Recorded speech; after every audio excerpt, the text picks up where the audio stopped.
This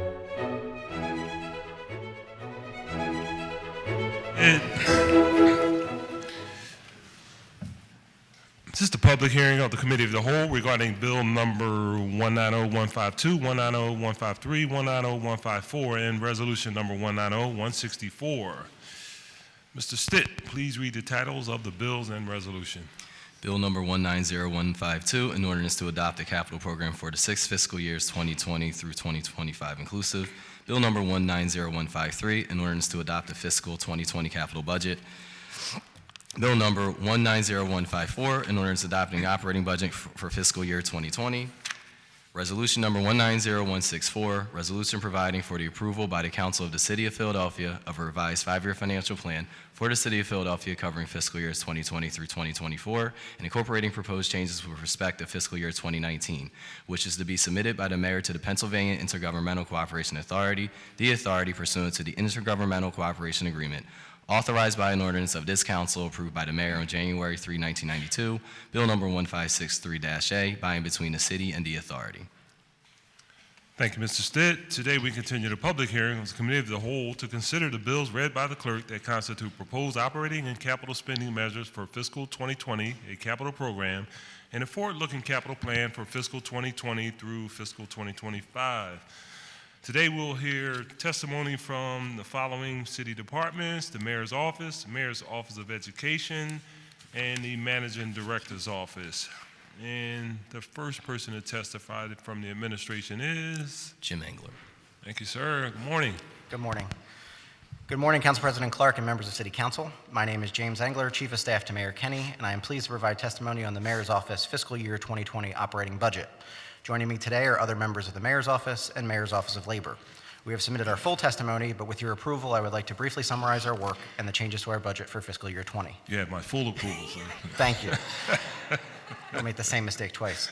The Mayor's Office will continue to provide leadership to all departments reporting to the Mayor to maintain focus on the Mayor's priorities of improving educational opportunities and outcomes for all Philadelphia's children, improving economic opportunities for all Philadelphians, developing a diverse workforce that looks like Philadelphia and treating that workforce with respect, improving public safety for all Philadelphians while treating residents with respect and dignity, and operating government efficiently, effectively, and always with integrity. The proposed fiscal year 2020 general fund budget totals $5,983,633, an increase of $455,476 over fiscal year 2019 estimated obligation levels. This increase is primarily due to hiring of additional staff and additional funding needed to continue our study to bring the city into compliance with the Americans with Disabilities Act. The proposed budget includes $5,263,827 in Class 100, a $445,976 increase over the FY19 adopted budget. The department is requesting 59 budgeted positions in FY20, an increase of 6 over FY19. This funding will allow us to hire additional staff in the Office of Public Engagement, including a Director of Faith-Based Initiatives and Public Engagement Coordinators. It will also allow us to hire additional staff in the Policy and Legislative Affairs Office, as well as retain employees in other departments. We're also requesting $684,965 in Class 200, an increase of $2,500 from FY19. This funding is needed for the ADA study. And $34,841 in Class 300 and 400, a $7,500 increase over FY19. This funding will be used for supplies for all of our units. This concludes my testimony, and I'm happy to take your questions.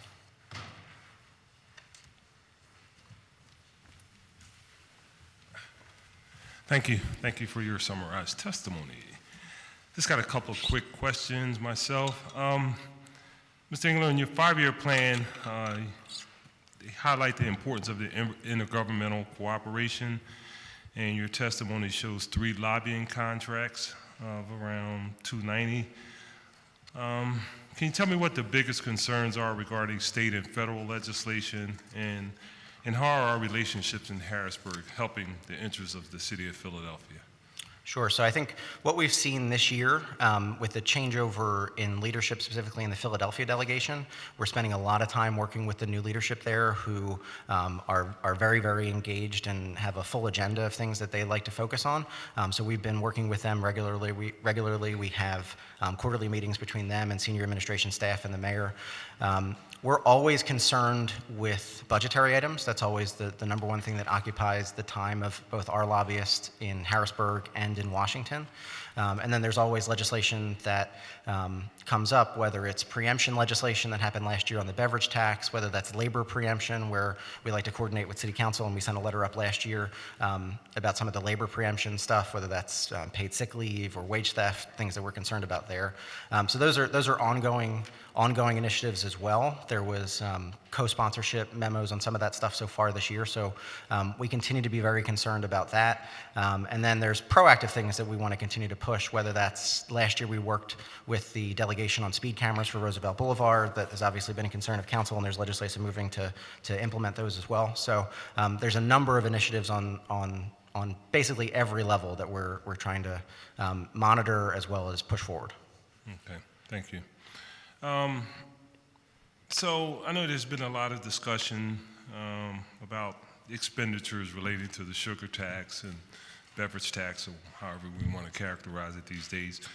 And I believe that the Integrity Office oversees and has been looking at the expenditures. Has the administration found any misappropriation or misuse or spending that was not in compliance with the overall goals?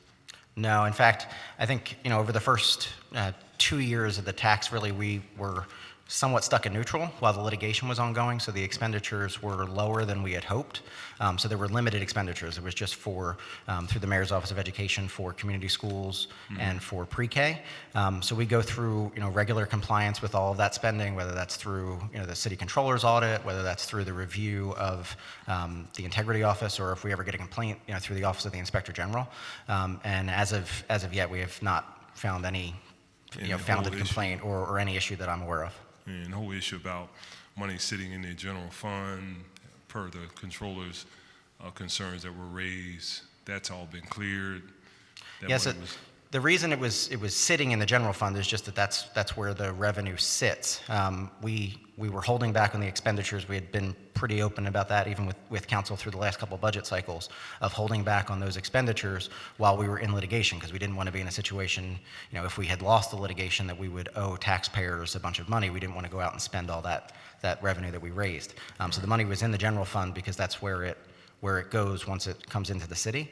And now with the litigation being over and with the tax being finally given the green light by the Supreme Court, we've really been able to ramp up those expenditures. So we were able to expand pre-K by about 250 seats this year, and we have an additional expansion of over 1,000 seats in this budget.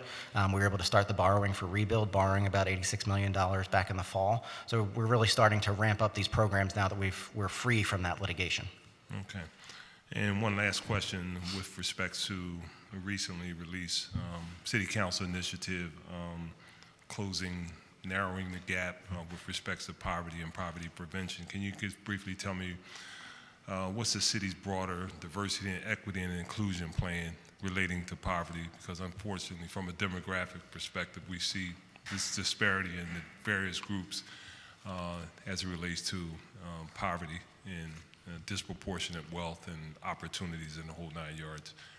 Yeah, so it's definitely something that we're concerned about. We try and view every new program, new initiative through that equity lens to really see how that'll impact the divergence that we have in our society in Philadelphia, the fact that we have a substantial proportion of the population that is below the poverty line. How are we going to focus our programs and our efforts to try and enhance that? We've seen that on things like Rebuild. We did that on our analysis of the program to look at the number of sites and where they were located and how those improvements were going to impact those specific individuals.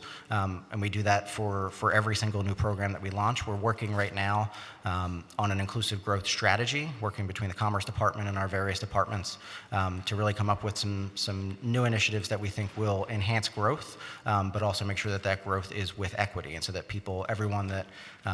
everyone in the city has an opportunity to succeed.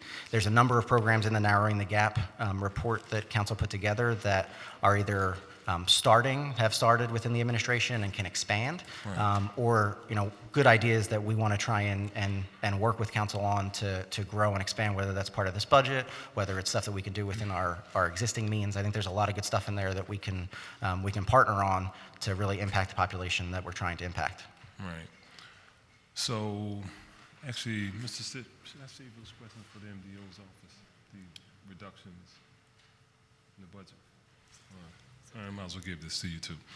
So, in reviewing the budget and to some degree the details in the budget, there's been a significant number from our perspective of proposed cuts in the budget from the last fiscal year, and I know we kind of do this dance during the course of the tail end of the budget process where there are cuts that are put in place that seem to be somewhat important to council, and we put them back in, so we don't want to have to do the double count where they're taken out, knowing that we're going to ask for them to get back in, and then people get credit for putting them back in, although people took them out. So would it be best posed to you as the mayor's office or the MDO's office or budget? I think it's probably just a discussion we have to have maybe with the budget teams to figure out what are those things that are most important to council to make sure they continue to receive the funding levels they received last year. I think we go through a process with the budget. You guys know this, where we go through the budget and try and allocate the resources in the best way we can, with the understanding that there's always going to be some changes that happen towards the end, and we're always happy to engage in that back and forth about what are the key priorities for things that need to be funded and at what levels. All right, I just don't want to be in a position where we're negotiating with ourselves again. I understand. All right, thank you, Ms. England. Chair recognizes Councilman Greenlee. Thank you, Mr. President. Good morning. Good morning. I think you know what I'm going to ask about, the Office of Labor. And first, I want to thank the Deputy Mayor. He's been very open to discussing what's going on with that and open to whatever changes and things we can do there. But as you know, on top of paid sick leave, wage theft, now we have Fair Work Week that's in there. Yeah. So I was wondering if you could kind of explain how the office sits now, the staffing, what the plans are maybe as we go forward. Yep, so Deputy Mayor for Labor, Rich Laser. I had asked Amanda Shimko, who's the new head of that office, to come to the table so she can kind of speak to the adjustments in this year's budget and kind of what her plan is for the office and how we can kind of reboot that office under her leadership. Thank you. Thank you for the question. So I'm new to the office, and we have a new two-pronged approach to how we're going to take a look at the current ordinances that we are enforcing right now, but also the Fair Work Week that will be coming our way. And the goal is to look at both education and enforcement of these ordinances.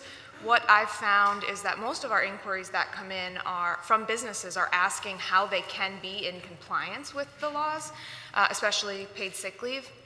So we spend a lot of time educating businesses and working with them on how their policies can reflect the law, and they can provide their workers with paid sick leave or with some type of paid leave.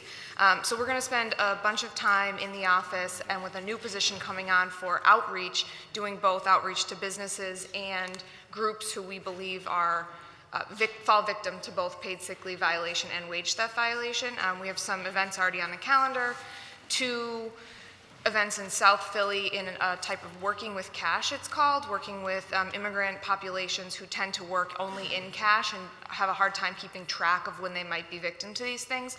And we also have some stuff on the calendar coming up in the fall where we're doing work with CCP and the Scheller Center at Temple to do some small business education around businesses in the city and how they can be in compliance with the paid sick leave and wage theft. Okay, I appreciate that. I particularly like you talked about outreach, because I think we found early on with paid sick leave, it wasn't that people were trying to avoid the law as much as they didn't understand it. Yep. And particularly outreach to the workers so they would know.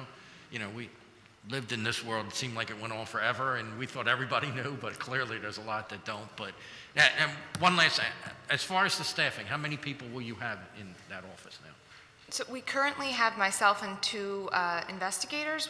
In this new budget, there'll be a position that's specifically related to outreach and another investigator to be handling the uptick that will come along with the Fair Work Week. Fair Work Week. Sounds good. So 5 total. Yes. Okay, great. Because I think at one time it was 1, right? If I'm Yes, right? we're getting there. We are building up. Okay, great. All right. Thank you very much. Thank you. Excuse me. Thank you, Councilman. Chair recognizes Councilwoman Reynolds Brown. Thank you, Mr. President. Good morning, administration. Good morning. Will you be speaking and addressing the issues around diversity and inclusion, or no?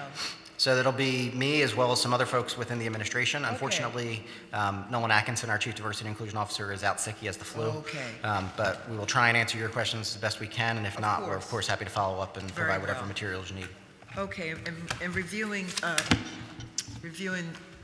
the documents that you sent to us on page 10, under performance measures, you indicate, and I quote, "The office will also work to make the city a more inclusive place to work by expanding training to additional employees around bias, LGBTQ competency, disability competency, ADA compliance, and also by giving employees a chance to provide feedback through city resource groups." In your submitted budget, you indicate, or your team indicates, that there were 24 department diversity and inclusion trainings in FY19, and you expect to hold 24 again this year. However, the budget does not reflect, let me get this right, 24 in FY19 and 24 in FY20. Yet you say you're going to increase the number of trainings. So can you clarify that for me, because that seems incongruent? You say you're going to increase, yet the number remains the same for FY19 and FY20. Right, so I think that we're talking about two slightly different things. So the trainings don't just have to be department-based. They can Okay. be larger than that, so we may have, more larger trainings than we would just having them be based in departments. We can team up a lot of smaller departments so that we have more people involved in the training itself. The other thing that this talks about is the regular meetings that our diversity and inclusion staff have with department leadership about where they are with their diverse hiring. So we have regular, whether they're monthly, bi-monthly, or quarterly check-ins with departmental leadership to go over kind of how many positions they've had open, specifically on exempt positions, how many exempt positions they've had open, what the results of their recruiting were, how many diverse candidates they had in the pool, what the review panel was, making sure that was diverse, because we've seen uptick in the number of exempt employees we can hire when we have a diverse candidate pool. We have a diverse slate of reviewers of resumes. We have a diverse slate of interviewers. We end up getting diverse candidates that come through to the end of the process and end up hiring diverse candidates. And with a 20,000 employee workforce, does that happen annually? I mean, are you able to touch that many employees annually, or no? So we are not as of yet. We don't have a mandatory training yet. We are moving in that direction, specifically around diversity and inclusion. Okay. I think you'll see us be moving in that direction over the next several months. Our focus has been to your legislation around sexual harassment training, trying to get everyone through that and learning the lessons of getting every employee through that as we work on additional trainings to come through diversity and inclusion. We want to make sure that we're taking the best practices of what we learn on sexual harassment and transfer that to additional employee trainings that we're going to do. Okay. And when you say departments, you're talking about, would the library be a department, or what? Because I don't know what you mean when you say departments. Yeah, so library is a department. It's slightly different because they have a separate board of trustees. So it's slightly different than, say, the streets department that just has a commissioner appointed by the mayor and by the managing director. So it's slightly different. So the clock has run for me. Give me the top 3 departments you believe deserve an A plus when it gets to what you just described. So I think I'll probably have to talk to Nolan to get you some real answers and data. I think the city treasurer's office and the finance department has done a really good job. They're one that come to mind specifically, but I can get a couple other departments. And really our goal is to have regular public access to information around the number of exempt employees and the diversity of those exempt employees on a regular basis, have that be open to the public. We want to put a dashboard up online that people can access, and we're hoping to do that by the end of this fiscal year. Okay, the clock has run. If not you, I then want to know what departments would get an F in that area, okay? Thank you, Mr. President. Thank you, Councilwoman. Chair recognizes Councilman Dow. Thank you, Mr. President. Good morning. Morning. I had a few specific questions under the mayor's budget. I'm going back to fiscal 2018, comparing it to fiscal 2020. And I remember, I think it was 2 years ago, when we had an increase in the L&I budget, I was told that for every dollar of labor, there's 88 cents in fringe benefits and 33 cents in city overhead, which means for every time we add salary of 50,000, the hit to the budget is about 110,500. And if we hit a salary of 75,000, the hit to the budget's 166. And when we have salaries of 100,000, the real cost to the budget is 221. So what I'd like to understand is why from fiscal 18, the employee compensation class 100 went from 3.5 million roughly to 5.3 million in 2 years, a 50% increase, without including these fringe and city overhead, which is another roughly $2 million or so. Right, so what you remember from last year, Councilman, is we did transfer a department from the Managing Director's office over to the Mayor's office, the Office of Community Engagement and Volunteer Services. So that moved a significant chunk of that money. We've also seen through the last round of negotiations, there were wage increases that went to all exempt employees. The Mayor's office is all exempt employees. So there were corresponding wage increases that also would have grown the Class 100 budget. I think the largest chunk of that, though, is the transfer that came last year from the Managing Director's office to the Mayor's office. How much was that transfer? I don't have it in front of me. I'll have to get back to you with what that number is. Because in looking at the numbers, it says in 18, it was 3.487. In 19, it was supposed to be 4.6, but we actually spent 200,000 more, became 4.8. And in 20, we're asking for 5.263. Yeah. So I'd like to know how much that transfer was in real, because here's my concern, and it was my concern the last 2 days. It's my belief system that the general fund has increased 21% in 4 years. It's not even a belief, it's a fact. The debt service has increased 33% in 4 years. And if you look back at every mayor probably in the city of Philadelphia, these last 4 years have had the highest increase of spending in the history of the city, $855 million in 4 years. I don't think any other mayor can say they've increased $855 million. And by the way, I'd be totally okay with that if you told me deep poverty was at 8 or 9% or 10% or even 11%. But deep poverty now is 12 to 14. So I'm trying to tie this together. If we're going to make these investments, let's at least see the results. Sure, and the data you're referencing about deep poverty goes back to 2017, so it doesn't even capture the last 2 years of significant increases, like the investments we've made in the school district. So I think what we're talking about is a data lag as well, where the data is from several years ago, and you're talking about increases in spending that are happening now. And as we talked about on Monday, I think you saw through the last administration where it wasn't for lack of desire to make certain investments. There was literally no money because of the recession. So there wasn't the resources in order to make those investments. And what we've seen over the last several years is a city that's growing. Our job growth has outpaced the national average. So we think it's necessary and proper to make the investments to make Philadelphia the city that we want it to be, to take a stab at that poverty rate that we've talked about so often by investing in things like education, by developing new programs like pre-K and community schools that we think will make a significant dent in that. But the programs are really just starting and ramping up. So to hold us to account to a significant drop in poverty in 2017, when the most significant expansion of that spending has happened in the most recent years, it's not going to happen overnight. We're making long-term investments that we think will bend that trajectory curve to make Philadelphia a better place. But here's what we're missing. I agree 110% on education. You can have the smartest person in the room. If they don't have a job, what good is it? What are we doing to help those who are 21, 22, 25, and 40 who don't have jobs? What are we doing in their training? It's great to train pre-K. I agree with that.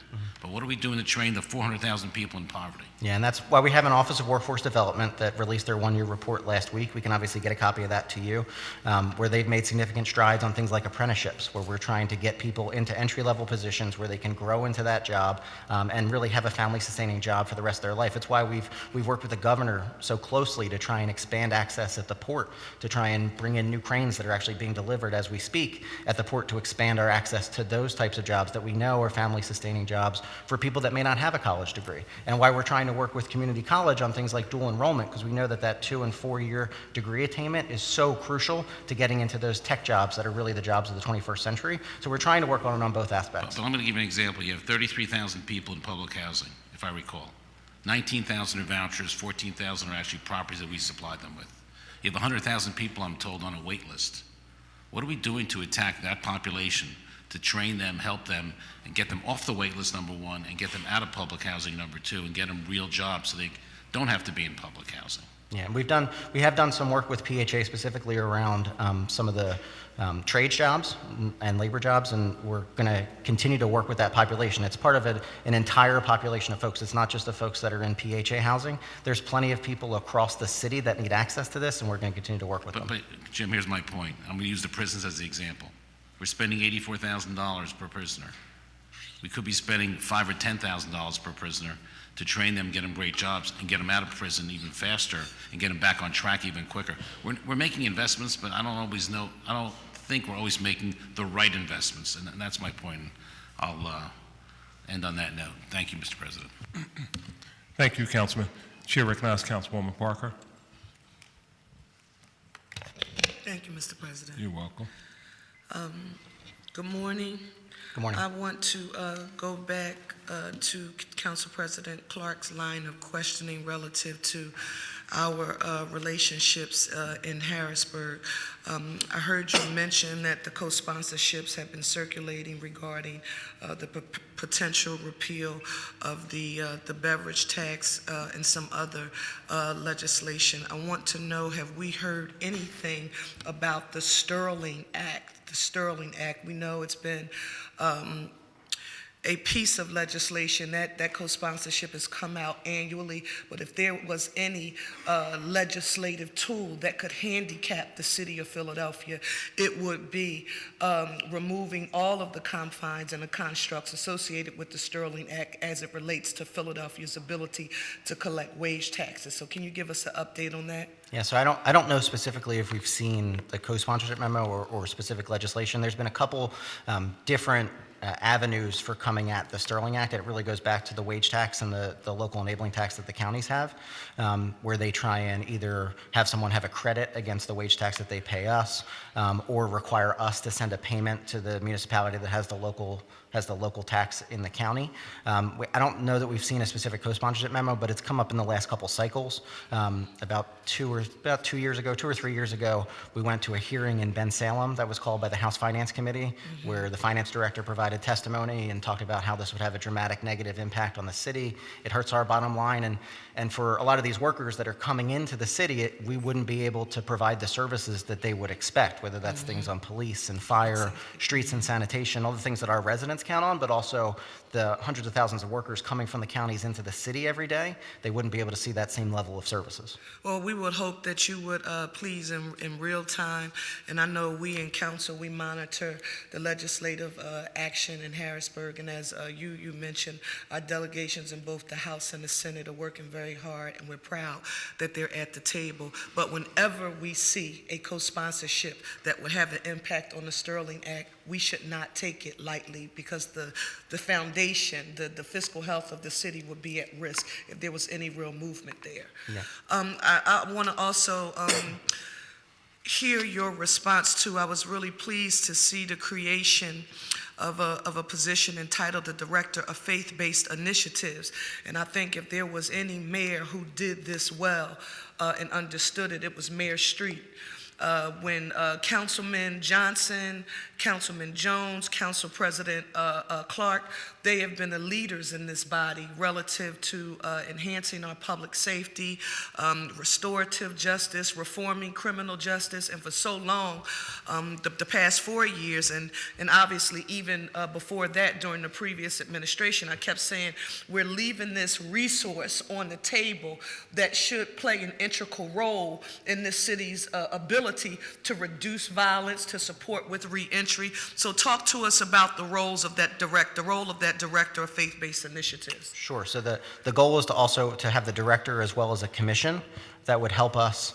What we've seen in a lot of our recent strategies, whether that's through violence prevention, things like the Resilience Project, having validators out there in the community, in the faith-based community, is vitally important, not only to give us feedback, but also to have another resource for individuals to go to and talk to and try and pull them out of, whether it's addiction or whether it's a life of violence, being able to give them another resource that can help them pull them out of it. And we think that having the director in the office will allow us to coordinate a lot of that work, have them involved in the policy aspects, the policy development aspect, and then also help coordinate it with the greater commission. There's a great group that's working now in the Department of Behavioral Health and Intellectual Disability. We want to kind of build that out, add some additional voices to the table, and really be able to send them out into the community to get that feedback, bring it back to us, as well as sharing that message that the current situation doesn't always have to be that way. I also want you to note that I really do think that it was essential, because sometimes many of the folks that we are trying to help, when we are not reaching relative to public safety, criminal justice reform, they're not interacting in a very cordial way with law enforcement and or city government, but they do interact with the faith-based community in some way, shape, or form, and even if not them directly, a family member does, who usually is uncomfortable or afraid for one reason or another to interact with government. So I would hope that you all would keep us posted on how we move there. The last question I want to talk with you about is this issue of cultural competency. I brought it up last year with the school district. It is one of grave importance to me. Tell me about any cultural competency goals and or training for the staff and the leadership at community schools. I'm sorry, at community schools? At community schools in particular. We, in the 9th District, our community school is the F.S. Edmonds School. We're pleased with the growth. We're pleased with the engagement there, but one of the issues that I've often raised, and usually this comes from leadership, we have a new principal at F.S. Edmonds now. Thank you, Lord. We have a new principal. But cultural competency is important, and I just want you to talk, if you will, for a moment about, how you're attacking that issue. Good morning. Good morning. My name is Otis Hackney, Chief Education Officer, City of Philadelphia, and the Mayor's Office of Education. In terms of the community school staff, we put our staff through the city training that is offered on a regular basis around those things. In terms of, if your question is directed towards the faculty or staff at the school, I think Karen Lynch from the school district can respond to the training that takes place for staff within the school. So, okay, yes, I'm referring to the staff on the ground, the boots on the ground in the school. Thank you. Good morning. For the record, Karen Lynch from the School District of Philadelphia. We too believe that this is an area that we are particularly interested in, the cultural competency of our staff and the individuals who are engaging with our students. It's extremely important to us that the individuals who are standing in front of our students are reflective, look like, and relate to our students.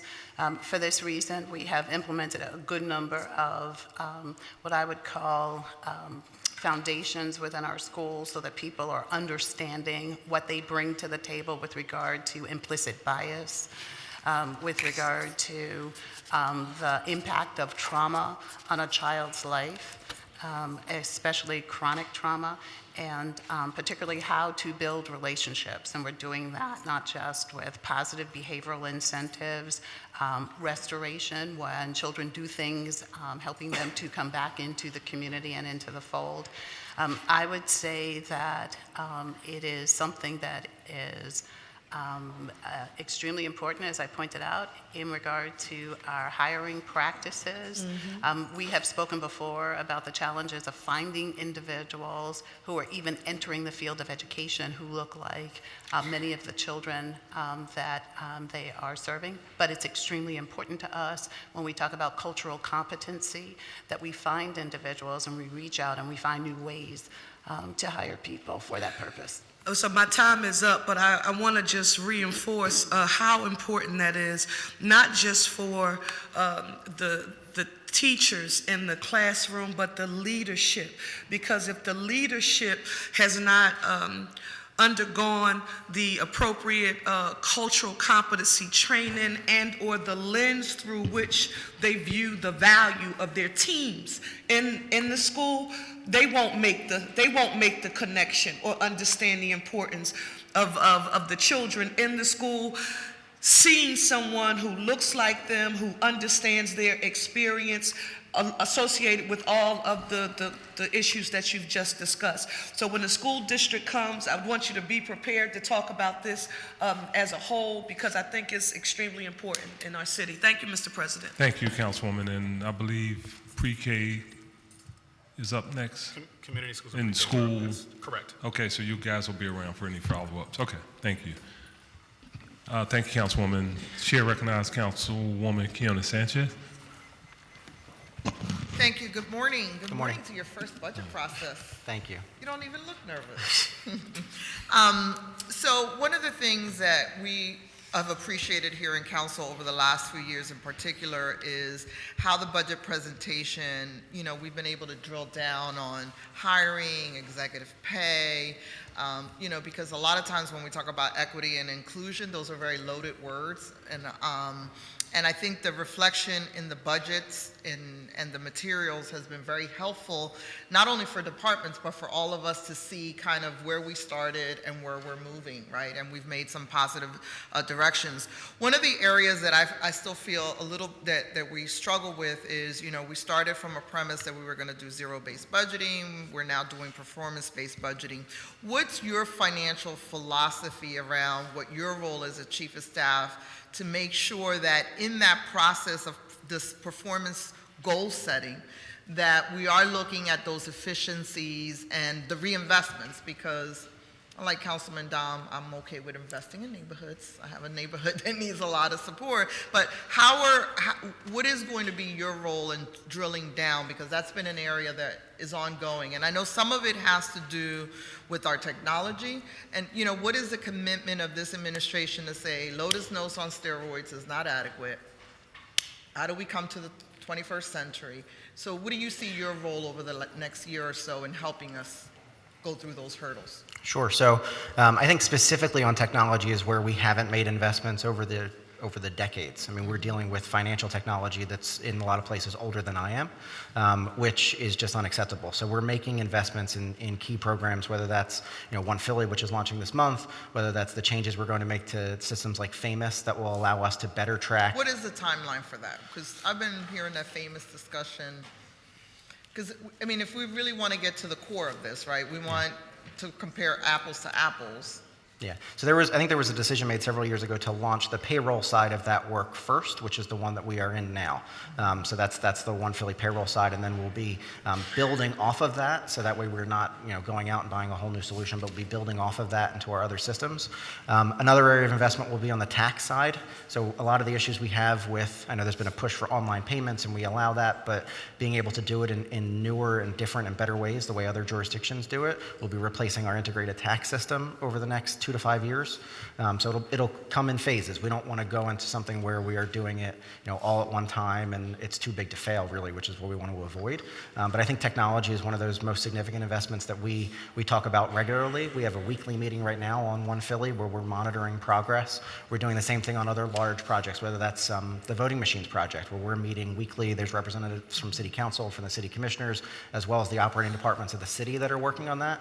We found that those regular interactions on a weekly or bi-weekly basis allow us, from a management perspective, to stay up to date on milestones, get a real clear idea of what the plan is, what the milestones are, and what progress we're making towards those milestones.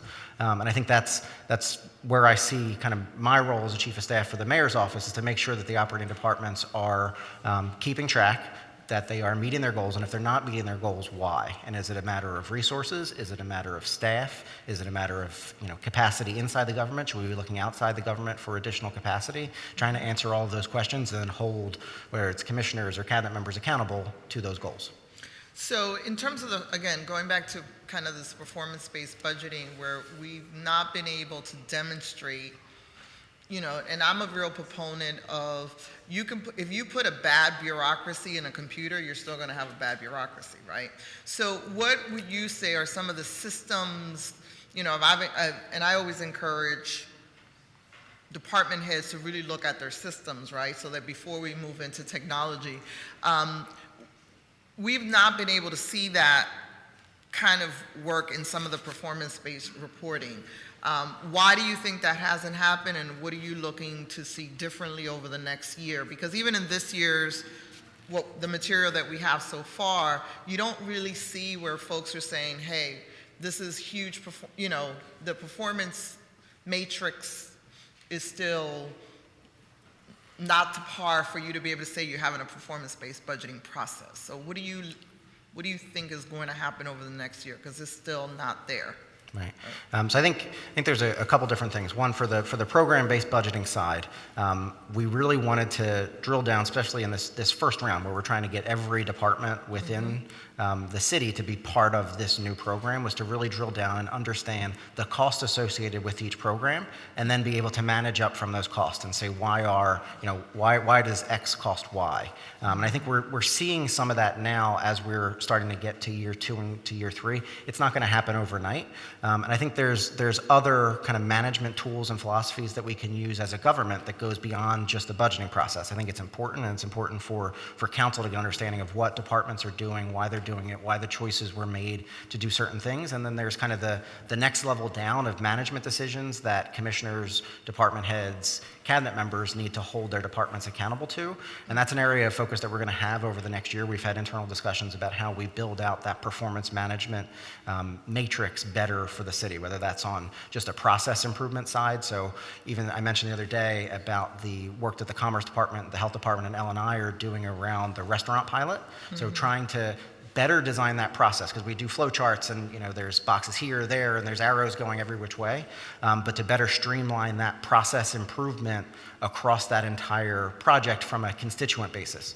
And we've done a lot of work on that system design and service design to better build that out. It's one of the reasons that in the mayor's office budget, we're looking to expand the policy office to include a full-time social scientist, someone that can help us better design programs, look at the data that we're seeing from departments to better design the program, so that way from a constituent perspective, right? The end user, how are they going to feel about the program that we're designing? I think that was a roundabout way of getting to your answer, that there's a couple layers of metrics. You're seeing one here. There's another layer that goes into the quarterly city manager's report that we sent to PICA. And then there's kind of the management level data that we really want to build out as well to help the department heads better manage the flow of information and the flow of resources within their departments. Right. And I think this is hugely important because, again, when people could say the budget has grown 25%, right? But we forgot that we came out of a recession. There were a lot of really basic core services that weren't being offered. And as we ramp up departments, you hear the mayor talk about potholes and all that other stuff. I think we owe it to folks, and I just want to be able to be more transparent of this is what this has cost, this is where we come from, right? And then there's a service delivery model to it, right? If we're budgeting for 10,000 potholes, but there's 50,000 potholes, right? We need to be able to see that. And I don't know how long it's going to take us to get there, and I think that is going to be the key to be able to debate, the budget and what the numbers should be.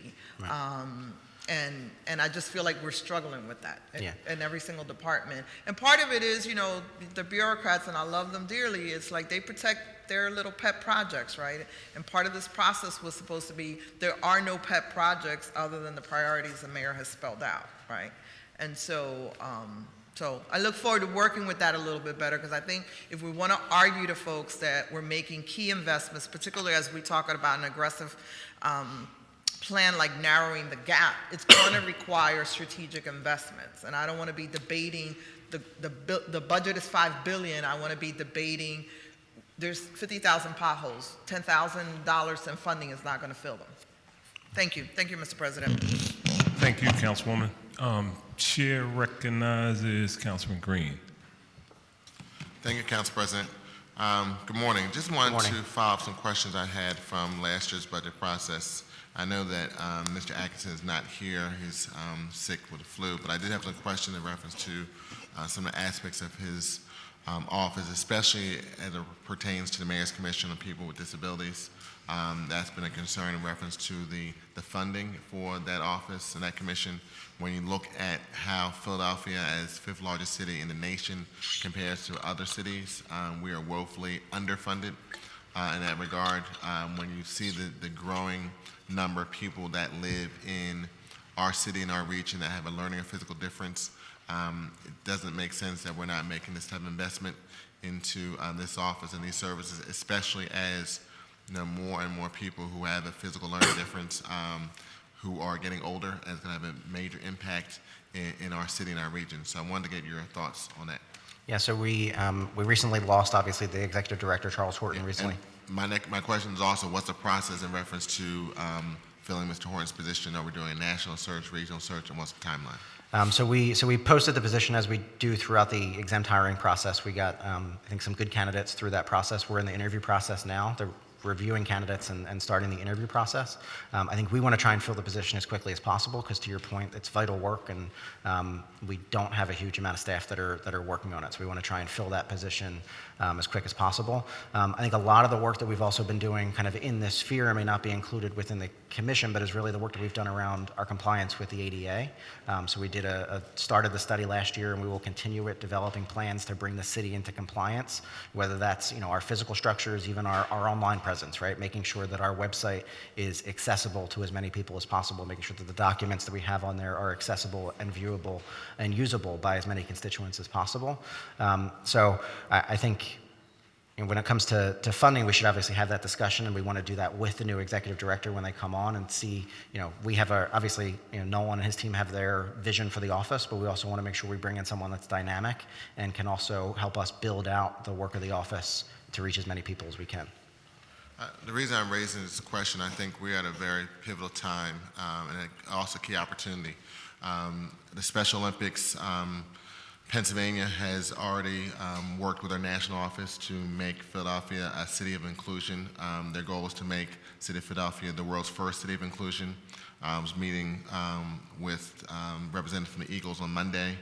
They're getting ready for the Eagles Autism Challenge and really and their goal is to make Philadelphia an international leader in reference to research, specifically from a perspective of autism. So, and we have a number of institutions.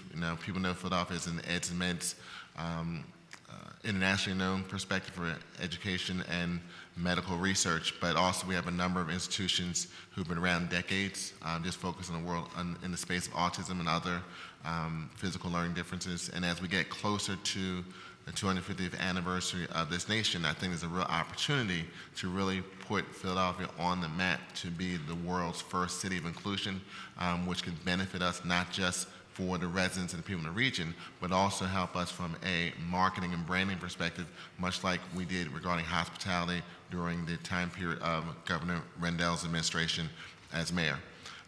Connected to that, in reference to the Mayor's Office of LGBT Affairs, that's another office that also has had a smaller funding source. I want to get some perspective on that as well. So did you want, I think, Amber here? If you want Amber to come up and share some of the work that they're doing? Okay.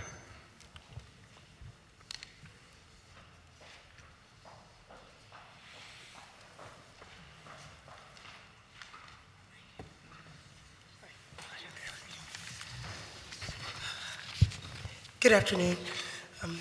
So, Councilmember Green, are you interested in the work?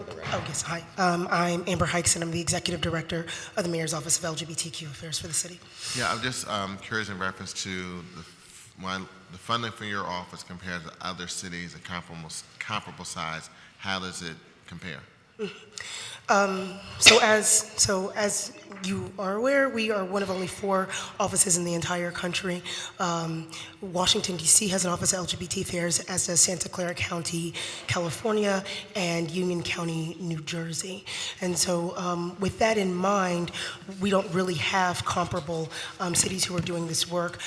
In terms of our partner offices, the Philadelphia Office of LGBT Affairs is the most community-engaged office. Those other offices focus mostly on policy, so they do not do the community engagement work or the education work that we do, both both internally and externally for the city.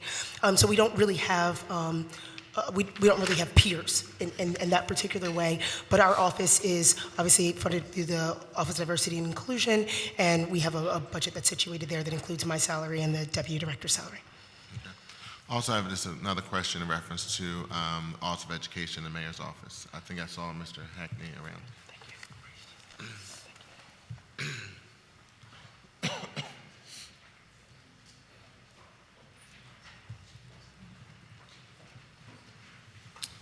This is a follow-up question that I had from 2 days ago, and Mr. Engler provided some context in reference to the work the administration is starting to take in having conversations with other jurisdictions at the executive level regarding education, and the fact that the William Penn versus Pennsylvania Department of Education litigation is moving forward and is before the Supreme Court. Hopefully there'll be some type of decision coming this year or early next year.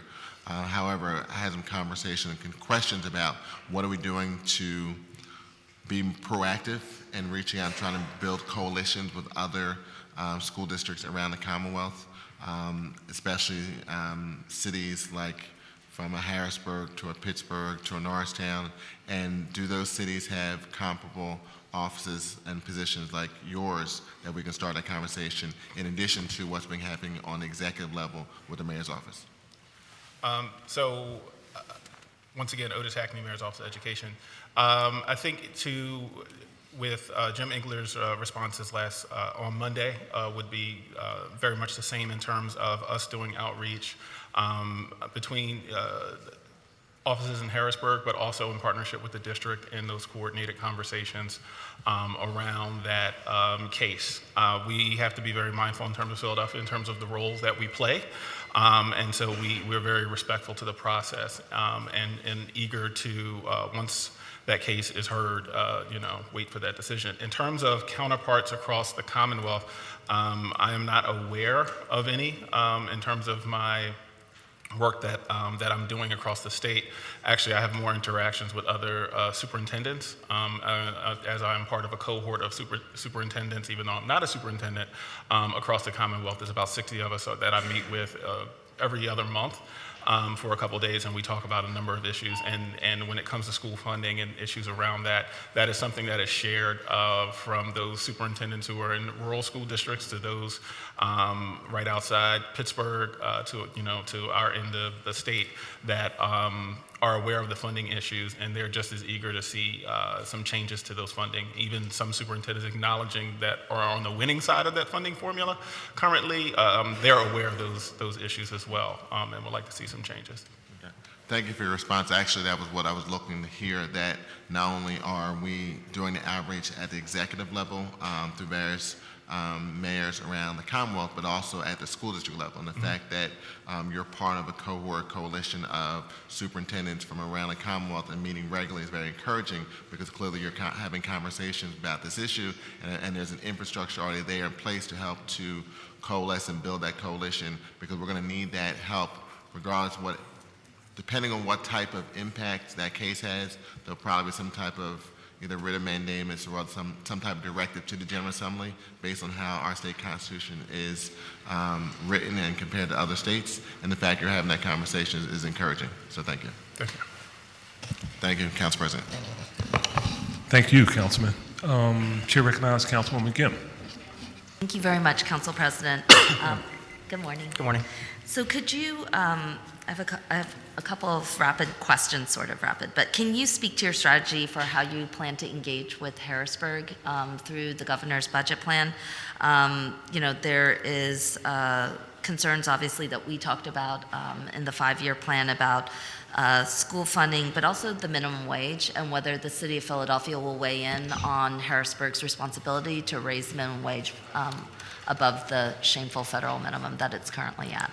So, especially because, Jersey's going to 15.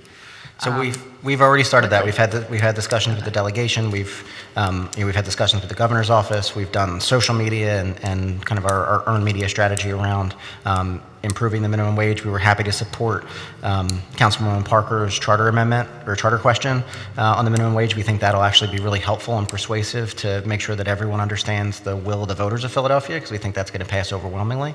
So I think that'll also give us some additional push and impetus to really kind of bring this to the next level in Harrisburg. But it's a huge impact. It would be hugely impactful for a lot of people in poverty in Philadelphia to raise the minimum wage. So we think that's really important. On the other issues around the budget, we have regular meetings, obviously, with our lobbyist weekly. We have done some coordination meetings with our lobbyist, the school district's lobbyist. We do that also with PIDC to try and make sure all of us are working in tandem together. And then, when we go to Harrisburg, we usually go up with one joint set of talking points, so that way everyone has the same message about what we need, why we need it, and why it's so important and crucial that it be funded in this budget. So I think we'll continue that. I think it'll be more enhanced. And as I mentioned on Monday, we are doing it in much more close coordination with the delegation, so that way all of us are completely aligned. Okay. And you believe the minimum wage will be part of that conversation? It's certainly a priority for the administration. I think we've said that we wanted to really step up from the city's perspective and say we want to be a leader on this, and that's why we were happy to see the legislation pass in the fall, and we're going to continue that discussion. Great, thank you. And I wanted to talk a little bit about the Racial Equity Here program, which is cited in your accomplishments. Could you talk about it a little bit more, particularly in terms of the impact of Philadelphia's participation, and especially as it relates to the specific work of municipal departments? And is there a plan to have any reporting on this work that could be publicly shared? Hi. Hello, good morning. Good morning. I'm Nefertari Sekoot, Deputy Diversity and Inclusion Officer in the Mayor's Office of Diversity and Inclusion. I think I got the entirety of your question, but would you mind just asking one more time, Yeah, please? I don't know. The mayor's office cited the Racial Equity Here work as one of its accomplishments. So could you just talk to me a little bit about what you see the impact has been, how it exhibits itself across specific municipal departments, and whether you have any reporting on the work that you could publicly share? Sure. Or plan to share? Thank you for the question. So Racial Equity Here is an initiative that started roughly in 2016 with a grant from Living Cities. It was a 2-year grant to teach us how to approach programs and services with an equity lens. And what we did with that grant to get racial equity kind of started to be embedded in city operations was to pick a few discrete projects to apply an equity lens to, because the work is very time consuming in that you really need to disaggregate data by race and by gender to look for disparities in program outcomes or service outcomes and things of that nature. So we did a discrete project with the Department of Licensing and Inspection and Philly 311, where we looked at the city's response time to complaints made by residents calling into 311 for different issues. And what we found was that there was a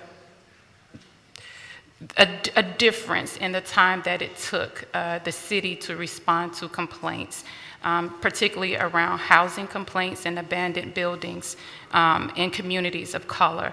And so we worked with the Department of Licenses and Inspections to make some policy recommendations on how to have more equitable time to serve the community. We also did a project with the health department around tobacco legislation for youth who are being targeted in that area. So after that, those two projects, and I'm getting to your question, we are now working on a workforce project in the civil service sector, where we took 3 different positions in 2 departments, the streets department and the water department, to try to figure out why these positions are pretty much filled by people who are not of color, and what are the barriers that are going on within the civil service sector from the exam, the hiring, the recruitment, and trying to figure out what's happening so that we can have more equity in outcomes. We also just submitted an application, a grant application, to look at how the city imposes fines and fees in a way that its fines and fees may disproportionately burden communities of color. We also are due to submit a grant application next week on equitable procurement practices. So the approach over the past couple of years has been project-driven. The reason it's been project-driven is because it takes a good amount of time to disaggregate data and really look at how a policy or program is impacting communities of color. Going forward, we would like to have a more systemic way and approach to really rolling out a racial equity, gender equity framework across departments. But that takes some capacity. It takes some time, to be able to do that. Great, thank you. And we'd love to be able to talk with you a little further afterwards about how you see that evolving. Would love in to. Thank particular. you. Thank you very much. Two quick questions. Are there any planned increases to the budget of the Mayor's Commission for People with Disabilities? And have we looked at how staffing functions compared to other large cities? So I think to Councilman Green's question, right now we have a vacancy in the executive director position, so our focus right now is on filling that position and then building out the vision of that person to match the office's vision for how big. So we don't have any planned increases right now for staff. I think that's something we're going to revisit once the executive director position is filled. Okay. And then really quickly, can you update us on the possibility of including ASL interpretation in the video feed for the city broadcasting? I think that's one of the questions that some of our community members have asked before. Okay, I'll have to look into it and get back to you. I don't have an answer today. Yep, thank you. Thank you, Councilwoman. Chair recognizes Councilwoman Reynolds Brown. Thank you, Mr. President.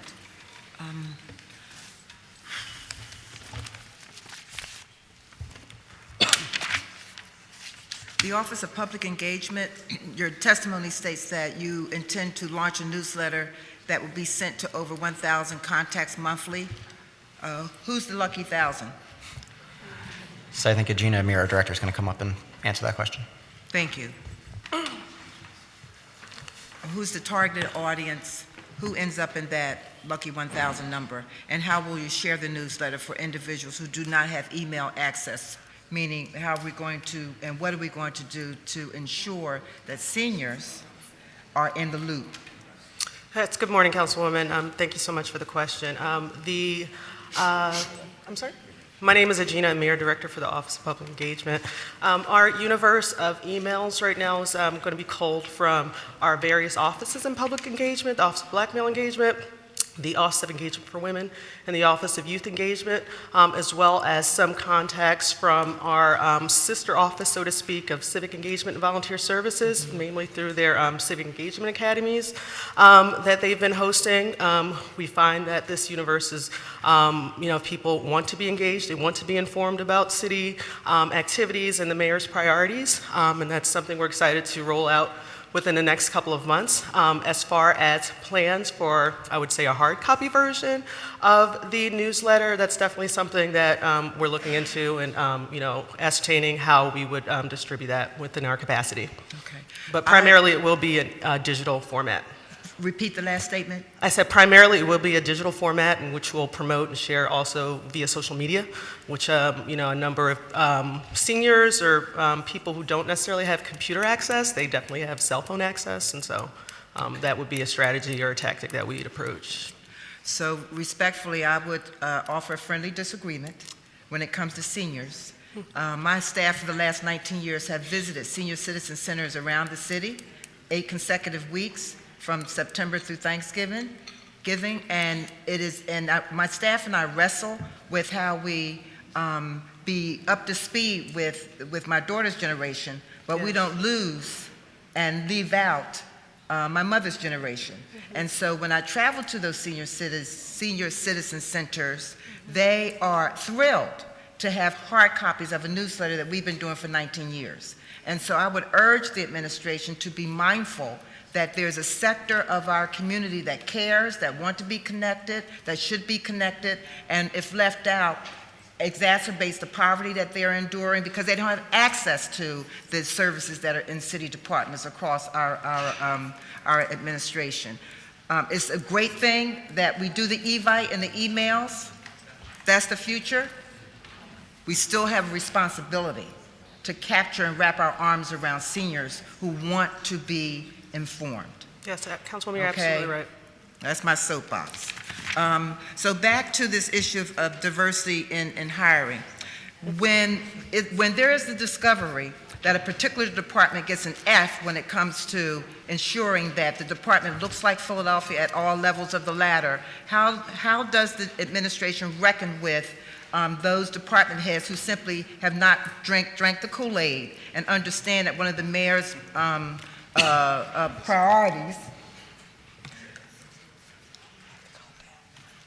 priorities are to have C-suites and executive offices look like Philadelphia. The broken record has started playing again. Right.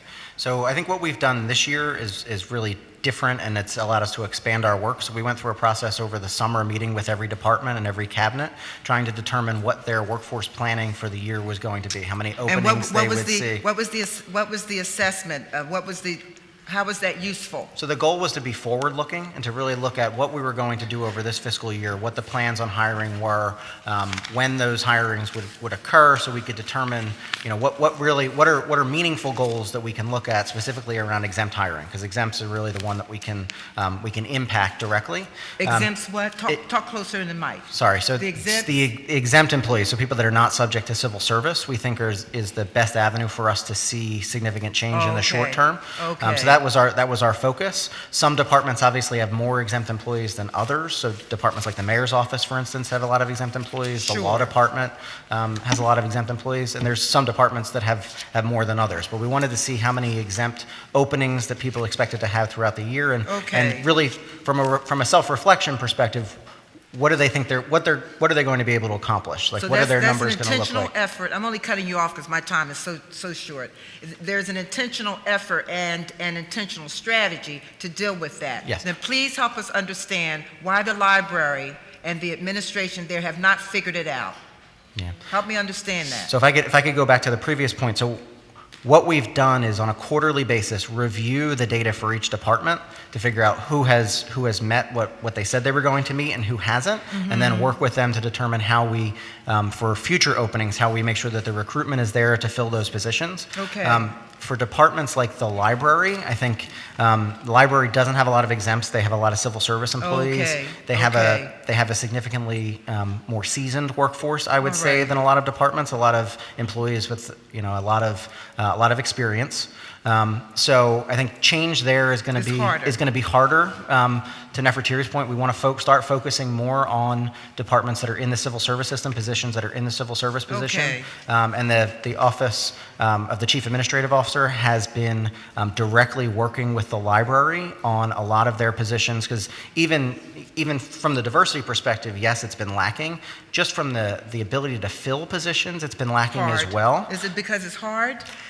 Is it the test? Where's the impediment? I think it's a number of things. I'll have to get back to you, Okay. and I think when the CAO is here and when the library is here, it might be good to ask those questions specifically. Know that I will. This is a tee up to the library. Yes.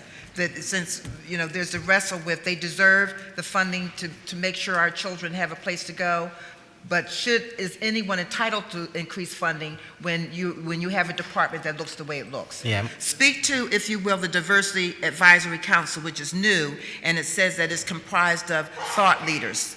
How were they selected? Who are they? Are you at liberty to say who they are? How often do they meet? Because it becomes a structure with the purpose of helping us wrap our arms around diversity and inclusion, which we still don't have yet. Right, so we just started, they just had their first meeting, I think, earlier this month or late last month, but Steve can speak to that in more. Thank you. Good morning. Good morning. Steve Preston, First Deputy Chief Diversity and Inclusion Officer. So yeah, like Jim Engler just said, we just put together the Diversity and Inclusion Council. It's made up of 12 leaders around the community in different areas. So we have leaders in tech community, we have leaders in recruiting, we have leaders in the LGBT community. So we tried to make sure that all of our bases were covered. Very we also good. have disability community, all of them are represented. The first meeting that we had with them was actually basically we handed them a document that was around 30 pages that was a description of all the work that we've done so far in the Office of Diversity and Inclusion, just because we wanted to catch them up to speed. Sure. And then we had a 2-hour presentation based on everything we've done so far and what our hopes and dreams are for the next year. And they started to give us a little bit of advice on some of the things we're doing to make sure we're following best practices from the industry. So the first meeting was basically an information download, and the future meetings are going to be where we're going to hone in on one specific project, and they're going to get a download of everything we've done and then give us advice on how we can do things better. That's encouraging, for sure. My last question, well, we spoke to the trainings, so I'm finished. Thank you very much. And thank you, Mr. Chairman. Thank you, Councilwoman. Chair recognizes Councilman Don. Thank you, Mr. President. I just wanted to go back to a few questions. When you're going to check the numbers on the Class 100, on when the increase occurred from MDO into the mayor's budget? Yeah, we'll get you that. We'll get you those numbers. And then I just want to give you some observations, and we're all in this together, so I want you to take this constructively, not... Always. Okay. So I look out over the terrain, let's just say, and I see that we have, of the top 20 cities in the country, the highest taxes. We have the highest poverty. We have the lowest entrepreneurship rates.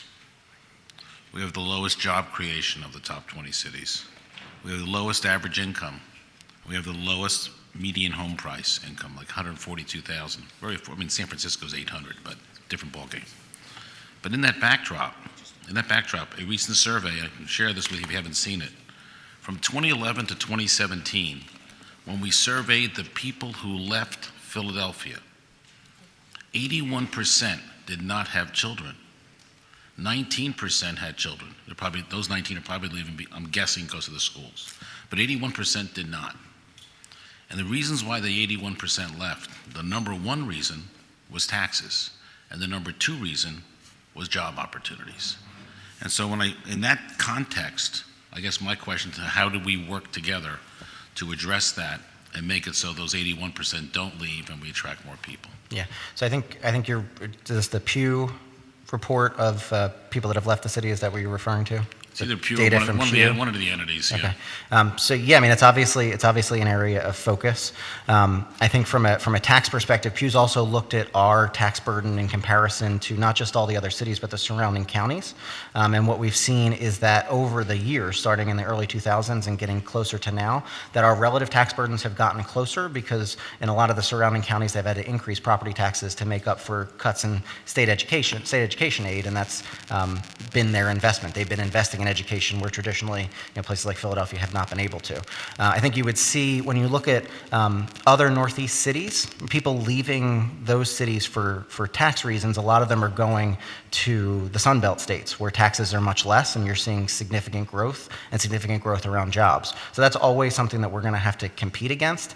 I think where we've tried to make investments, and we've talked about this back and forth a lot, is to try and make sure that we have a workforce that is educated to meet those jobs. So it doesn't just start in pre-K, it runs all the way through the continuum of education, through community college and beyond.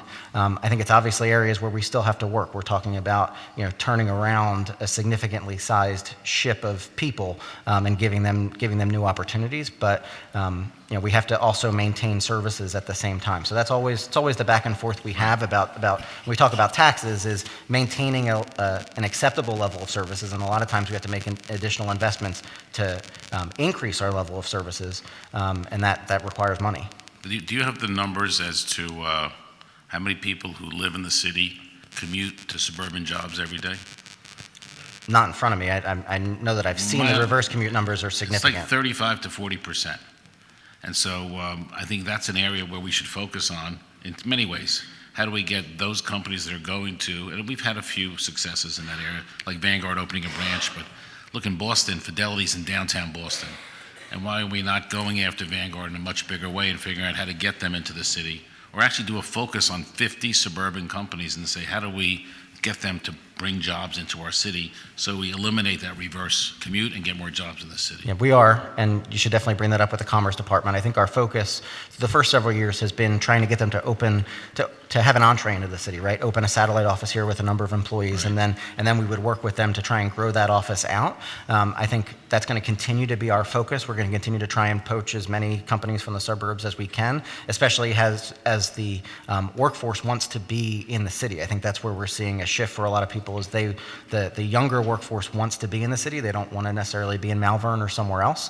A lot of the things that we deal with is that in the C-suite, you have a bunch of individuals that live outside the city and don't want to have that long commute downtown. So we have to both attract those individuals to want to live in the city, providing a high level of service, as well as making sure that the talent base that they have that's in the city also has the level of services they need and then the jobs to match. But what we have going for us is that younger people and older people are dying to live in the city. They Agreed. love to live urban, love to live urban. I don't know one young person who says to me, I can't wait to move to Wayne, Pennsylvania, okay? It's not happening. They want to live urban. They want to live urban. So we have that going for us, which I don't think we've had for, quite a long time. So somehow we have to figure out the rest of the piece. But I just want to mention one other thing. I just want to say to you, Jim, I think this is your first budget hearing. It You're is. doing a good job. So thank you. Thank you. Thank you, Mr. President. Thank you, Councilman. Chair recognizes Councilwoman Kiana Sanchez. Thank you.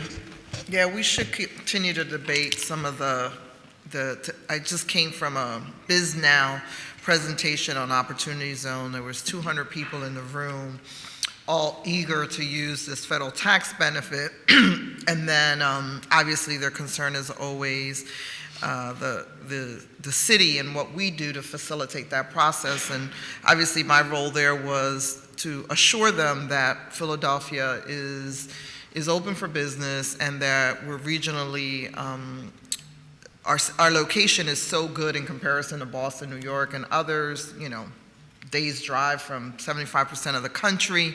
I think we've moved in the right direction around some of the business taxes, particularly the reduction of the net profits tax.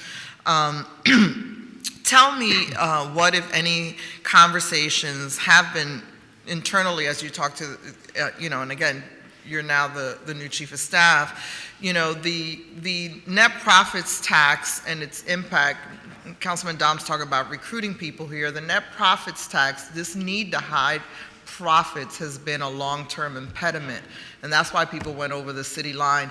Has there been any discussions about looking at all of that? I know we're doing a study on our tax relief programs and some of the benefits and the underutilization, but has there been any philosophical discussions about how do we make sure that Philadelphia-based businesses are not penalized for being located here? I mean, what's your thought around that? Yeah, so there's always philosophical discussions, especially with our commerce director, because he's so eager to try and drive as many businesses here as possible. So we've had discussions about the BERT. I think our feedback that we get from a lot of businesses is that it's not just the BERT. Sometimes it's the complexity of the process. So, we have a lot of tax credit programs as well that provide some relief, but sometimes they're very complex to do. And, because the Revenue Department is driven by compliance, as they should be, a lot of times it's very complex in order to even access those programs. That's why we've tried over the last couple of years to move to more grant-based programs, whether that's the Fair Chance Hiring Grant for returning citizens, what we're doing now with the CDC grant, trying to make it easier for organizations to comply with that. I think that's going to be the end result of the tax incentive study, as well as to try and get us to a point where the programs are easier to access. Our tax structure overall is easier to access, and it doesn't just have to be, I think, one tax. I think it can be multiple taxes as long as we're dealing with one form, right? Like if we can align use and occupancy tax and the real estate tax, or use and occupancy and BERT to be more aligned and easier to file and comply with, I think you'll see a lot of businesses be happier with just that. I think people are willing to pay taxes. It's the complexity of the process that drives a lot of the problems. It's the predictability, and when we started the business tax reform that we didn't finish, we compromised, and that therein lies the $100,000 exemption. One of the things that we found in that discussion is, our net profits tax, we're one of 4 jurisdictions: Detroit, New York, Washington, D.C., and Philadelphia. And at a certain point, we have to own the fact that a tax of that 6.5% when people are penciling projects, when we're dealing in a global market is challenging. I think that the administration agreed that the net profits tax was detrimental to Philadelphia-based businesses, and that's why we are pursuing those reductions. I'd like us to spend a little bit of time as we look at the tax release programs, because, use and occupancy reform, having worked on all of those, ultimately, philosophically, we have to take ourselves off that burden that we give Philadelphia-based businesses, right? And I'm a great believer that eliminating the net profits tax is a way there. Small businesses don't have to hide profits. They're not circling the bandwagon when they go to expand and all those things. So I just think we need to pay attention to that a little bit. I want to ask you, again, one of the things is we look at this narrowing the gap and how do we ensure that all neighborhoods are receiving core services.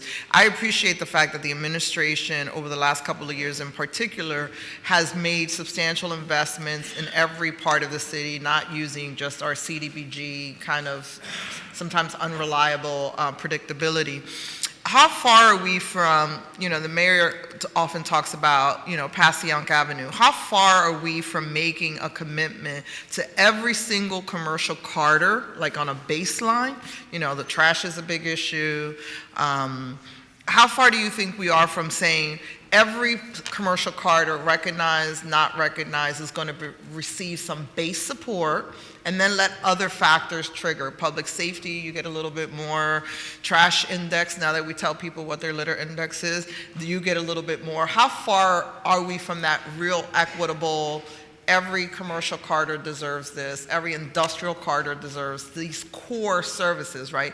I know bids and things become popular, and just having a bid discussion, because I know Council President Clark and them are moving it, but at some point, moving away from 2009, where we took all this money out, at a certain point we say this is what government should be providing across the board for people's tax dollars. How far do you think we are from that?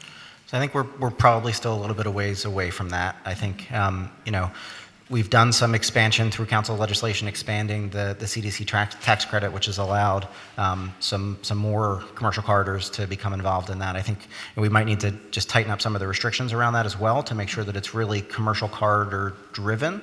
And that's another area where we're going to invest through the CDC, through the grant program, to allow us to reach more corridors.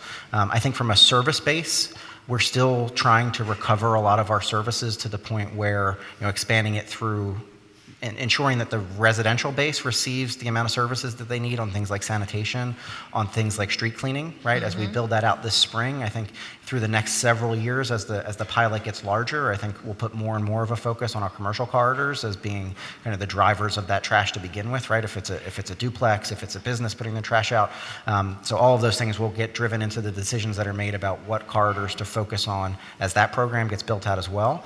I think it's going to take a little time before we're ready to say, every single commercial corridor is going to receive at least this base level of services. I think in the short term, that the conjunction of CDCs, I think having CDCs work more closely, and I do think bids sometimes do work, right? Like having the assessments on the businesses, it's not always feasible because some businesses don't have the bottom line to be able to sustain that, but for those that do, we should be trying to take advantage of that and then be able to backfill services for the commercial corridors that can't support something like a bid. Yeah, and I think, again, one of the challenges is that most of our incentives are driven to new businesses. Very few are for the existing, the people who've just been hanging in there, just hanging in there. And I just feel like that is what levels out the playing field for folks to say, who've hung in there, right?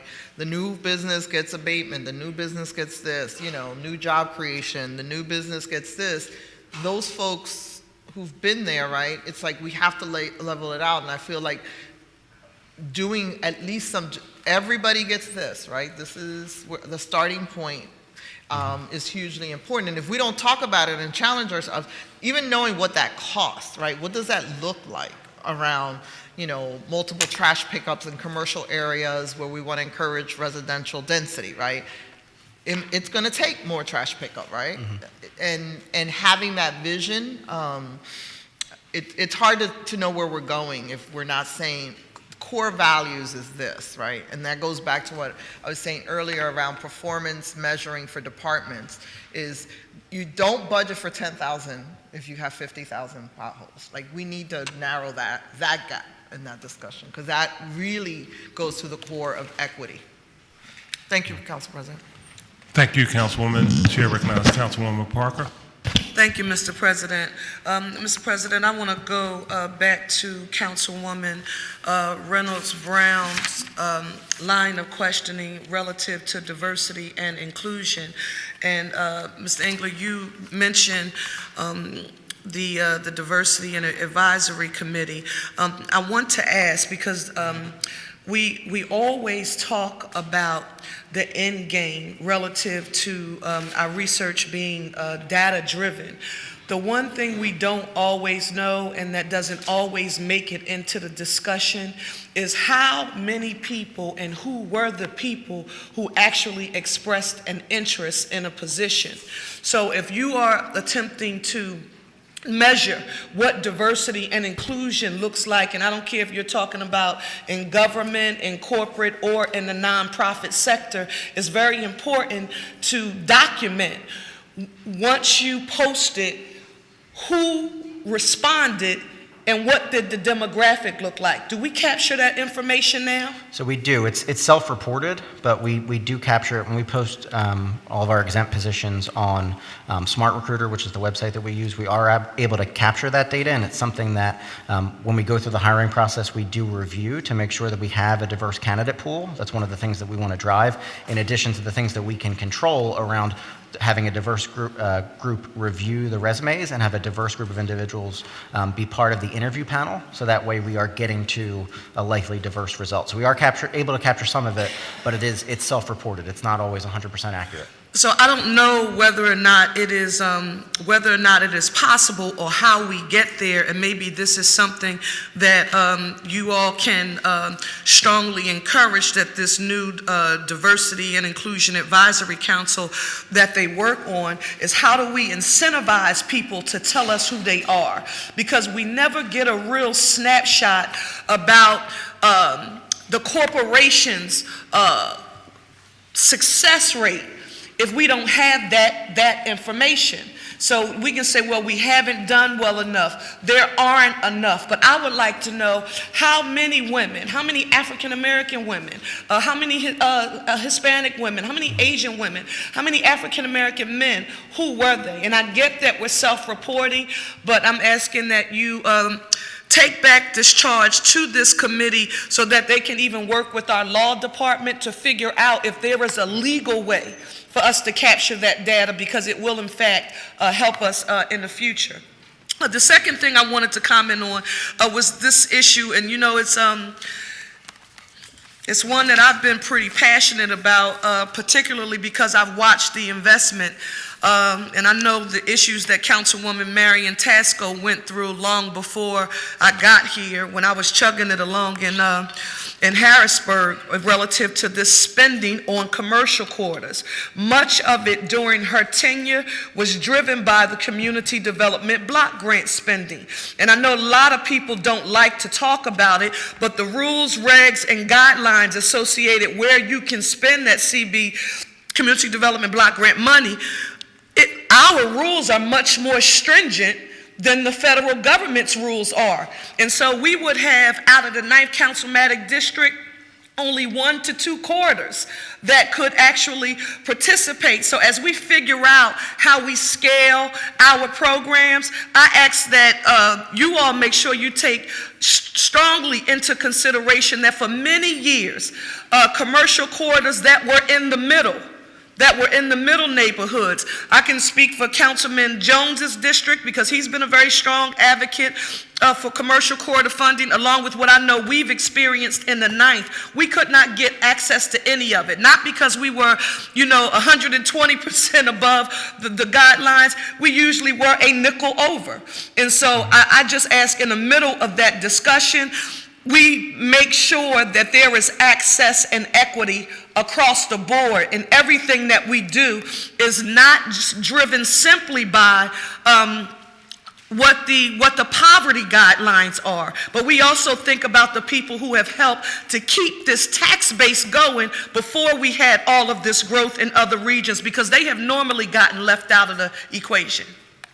Yes, we're happy to do that, and I think there'll be additional questions I'm sure that you'll ask through the Commerce Department about the grant program and the guidelines around it, so I would keep that one for that upcoming hearing. Thank you, Council Lady. Appears to be no additional questions for Mr. Engler. Thank you very much for your testimony. I'm sure before the end of the budget process, we'll ask you to come visit us again. Thank you very much.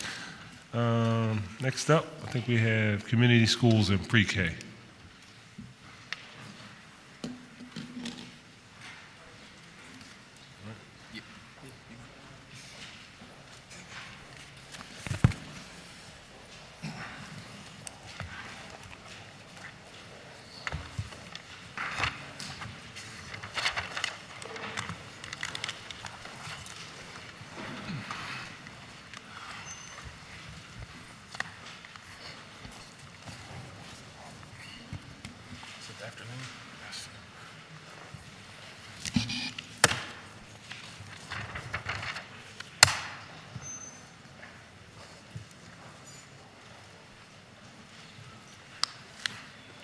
And Mr. Hackney from the Mayor's Office of Education. Good afternoon, President Clark and members of City Council. I am Otis Hackney, Chief Education Officer. Joining me today are Christine Piven, Deputy Chief Education Officer, and Shante Brown, Interim Director for PHL Pre-K.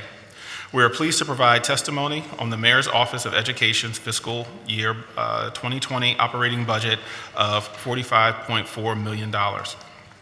In Fiscal Year 20, the PHL Pre-K program will add over 1,000 new pre-K seats, expanding the program to 3,300 seats in total.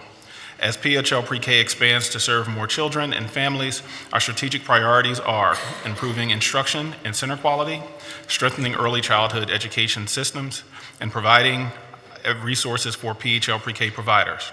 Our major proposed investment includes instructional coaching, new curriculum, and assessment resources for PHL Pre-K providers, personalized quality improvement plans for providers, and education classes for teachers.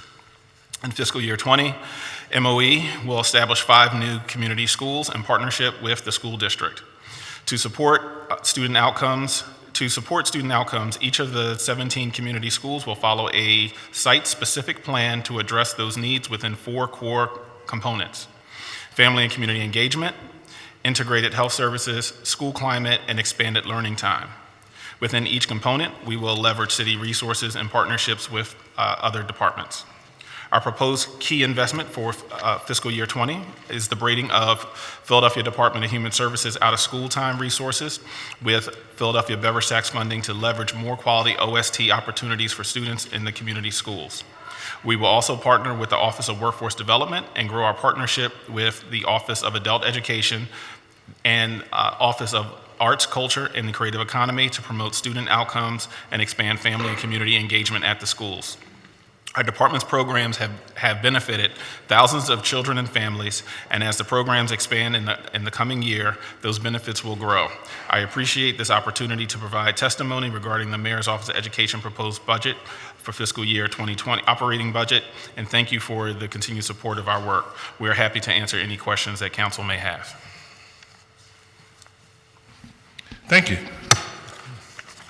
Caught me off guard. Just a quick testimony. I want to start with community schools. It's one of our favorites. As you know, the mayor and I know a number of you all went to Euler in Cincinnati, probably to some degree the most significant and robust program as it relates to community schools, and we all had different visions. But they should, I'm happy that we understood that they should be tailored to neighborhoods and the demographics of that particular neighborhood. So I think we have, how many, 12 that we've designated so far? Correct.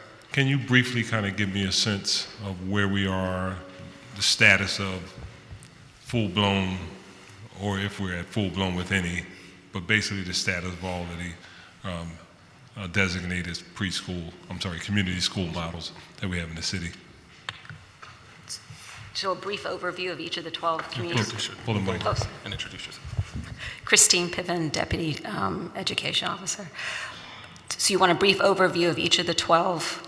If you briefly, I mean, it's kind of, if you want to categorize them, because I know that we did, I think it was 2 phases of designation. Yeah, it was a cohort so 1. If you start with the ones that I guess that are not that far along, the most recent, and then the ones that we initially Sure. indicated.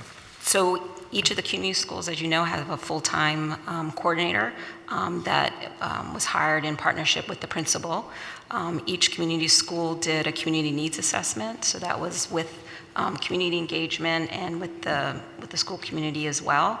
And based on that community needs assessment, they developed strategic plans to help guide the work. And depending on those community needs assessment, you may see different programs at each of the schools. This year, one of the key pieces in most of the elementary schools' strategic plans was a desire for extracurricular or after-school programs. So in the FY19 budget for community schools, we partner with the Department of Human Services to put in out-of-school time programming in those schools that didn't have any. So you could look at Gompers or Edmonds, and also Locke as well, as having new OSD programming based on their community needs assessment as a piece. Okay. Let me be more specific. Sure. So I want to ask you about capital, because I've actually asked a number of the administration. So one of the things that happened in Euler, and again, we're not Cincinnati, we're not Euler, there was a significant capital investment in the community schools. I'm not seeing that here, particularly as it relates to the revenue generated by the beverage tax. It appears that the school district has been responsible for capital investment in the ones that I'm familiar with, particularly as it relates to Gideon. And I haven't gotten an answer yet to the question that I posed. Are the community schools that have been designated eligible for capital investment from the beverage tax dollars? So it was a policy decision that no, the dollars for community schools would not be used for capital investments in the school district schools. So those dollars are being dedicated to working on. Can you pull that a little closer to you? Oh, sorry. Yeah. Working on investing in the program pieces of building a community school model. And so as you noted, the facilities piece, the capital piece sits with the school district. Okay, so it was a policy discussion / decision that involved whom? Because I know I wasn't a part of that policy discussion, and I don't know if any other member of council. So and I got to tell you, when I voted for this, and it was a difficult vote, I was under the impression that the dollars generated would not only be spent for capital for rec centers, libraries, and all those things, but also spent on facilities as it related to community schools, because to me, speaking from a personal perspective, that was one of the most significant reasons for my support for the beverage tax. So how and when was that decision made not to invest any capital dollars in community schools? That decision, when we first started with the community school original planning with the first budget, was not part of the plan when we first did it from year one with community schools in terms of making capital investments in the school. Our hope was that as we identified opportunities with the district, that we could have conversation with them around how capital improvements would be made given different facilities. So I think when the district looks at, and I don't want to get too far ahead of the district, looking at some of the issues that they have to address in the schools in terms of how they prioritize what the capital improvements are in those buildings. But in terms of from a budgeting standpoint, that was not something, especially if we look at the Yeah, I know, you just told me that. Right. But I'm asking how and who made that decision that there was not going to be any capital investment in schools. That was This was an initiative of the city. This wasn't the school district's initiative. This is something that we wanted to do, and the school district was a part of that process after we made the decision to fund and create community schools. So Is there like some prohibition or limitation in the money? And I'm asking you this question because of how long it took Gideon, and I'm not sure that Gideon is at the level that it needs to be as we speak. We had to wait for the school district to patch together money to deal with the healthcare component in Gideon. And I don't understand why we're not spending capital dollars on Gideon and other similar types of initiatives in community schools. I mean, why is that? In terms of the revenue coming in terms of what we could do with that, what we proposed in our original 5-year plan, that was not reflected that was not part of our plan in terms of doing major capital improvements in schools. Our hope was, as I stated earlier, was to work with the district, and when we saw opportunities that we would look at ways to, if there were capital improvements that needed to be made, that we would have those conversations and seek other resources, but that was not part of the original plan, and that was our office discussion. And the administration made that decision? Correct. All right, that's kind of like no consultation with council members? I would say that, especially in the first year or two, we talked a lot with council members around that plan, but we never discussed that or stated that we would make those large capital investments when we did a number of briefings. We always talked about in terms of looking at opportunities and identifying partnerships, in the future once those opportunities were identified. All right. Would you, or maybe you could or couldn't,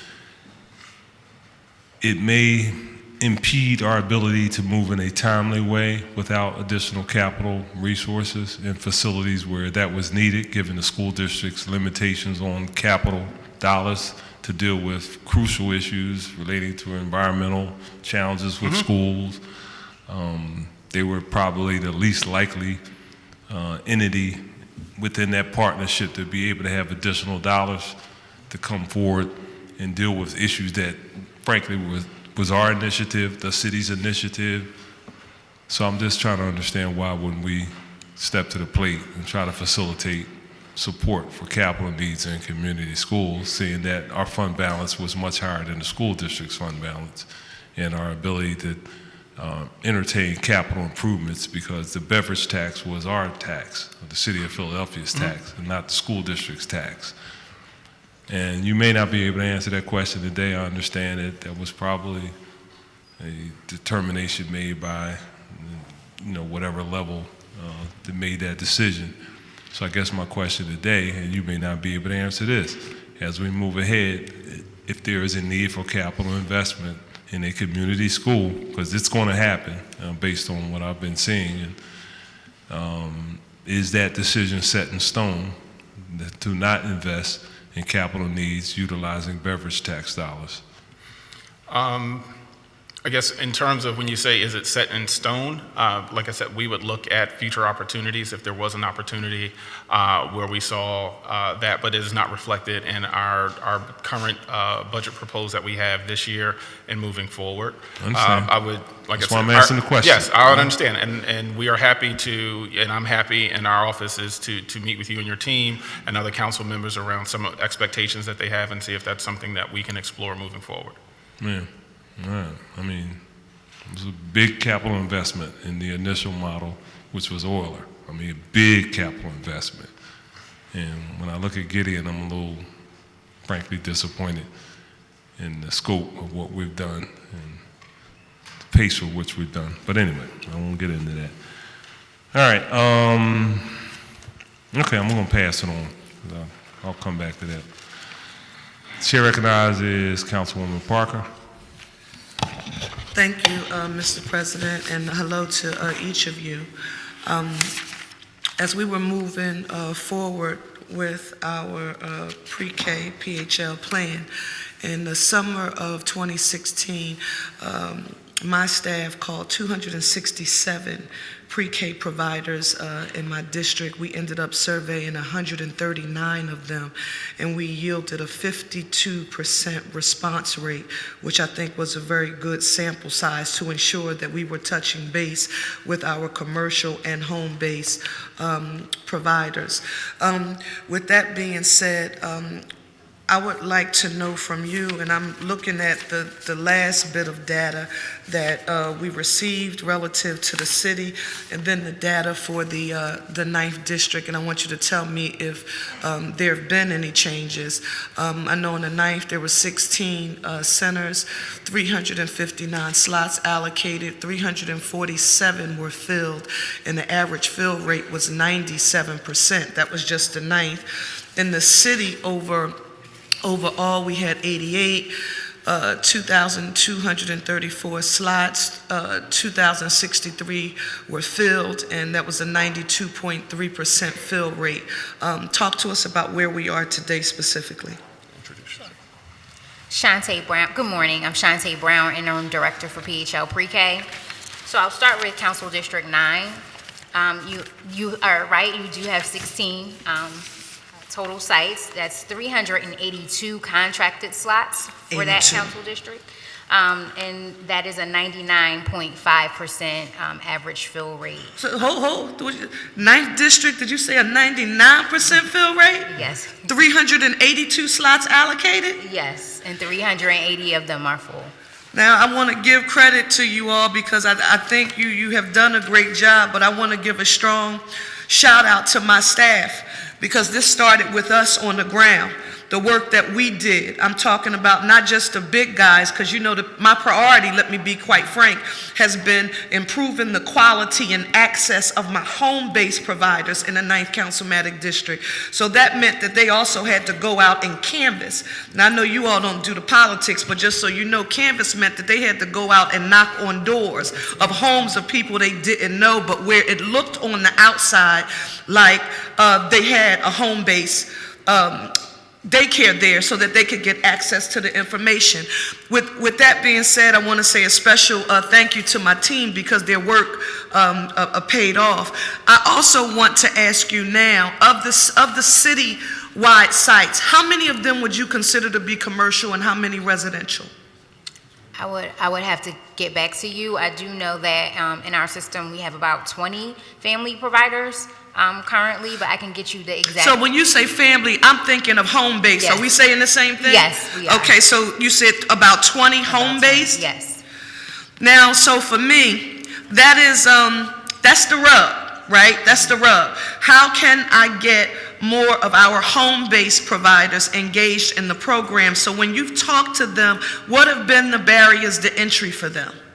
We have not, we are one of the pre-K entities that actually partner with family providers.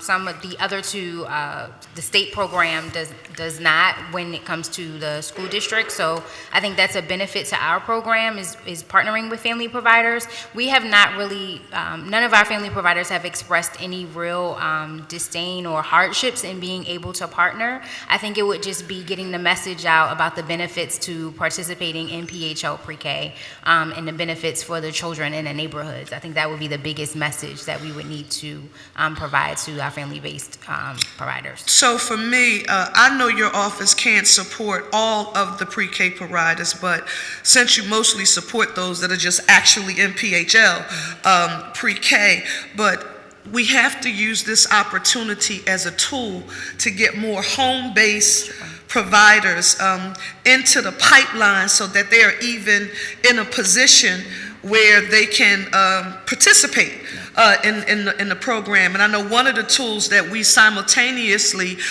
used when we had our large meeting at the York House last year was that we made sure that you all were just not there, but that Power Up was also there, because part of the home-based providers actually getting prepared to get ingrained is a lot of the technical backroom supports, access to the Capitol. So I would humbly suggest, if at all possible, while you're working on your outreach to that home-based constituency, that you, one, produce for us during this cycle, and I'll ask it during callbacks, if you have any kind of overview of a direct strategy that you're using to reach that very specific constituency. Because if we're only focusing on commercial and we're not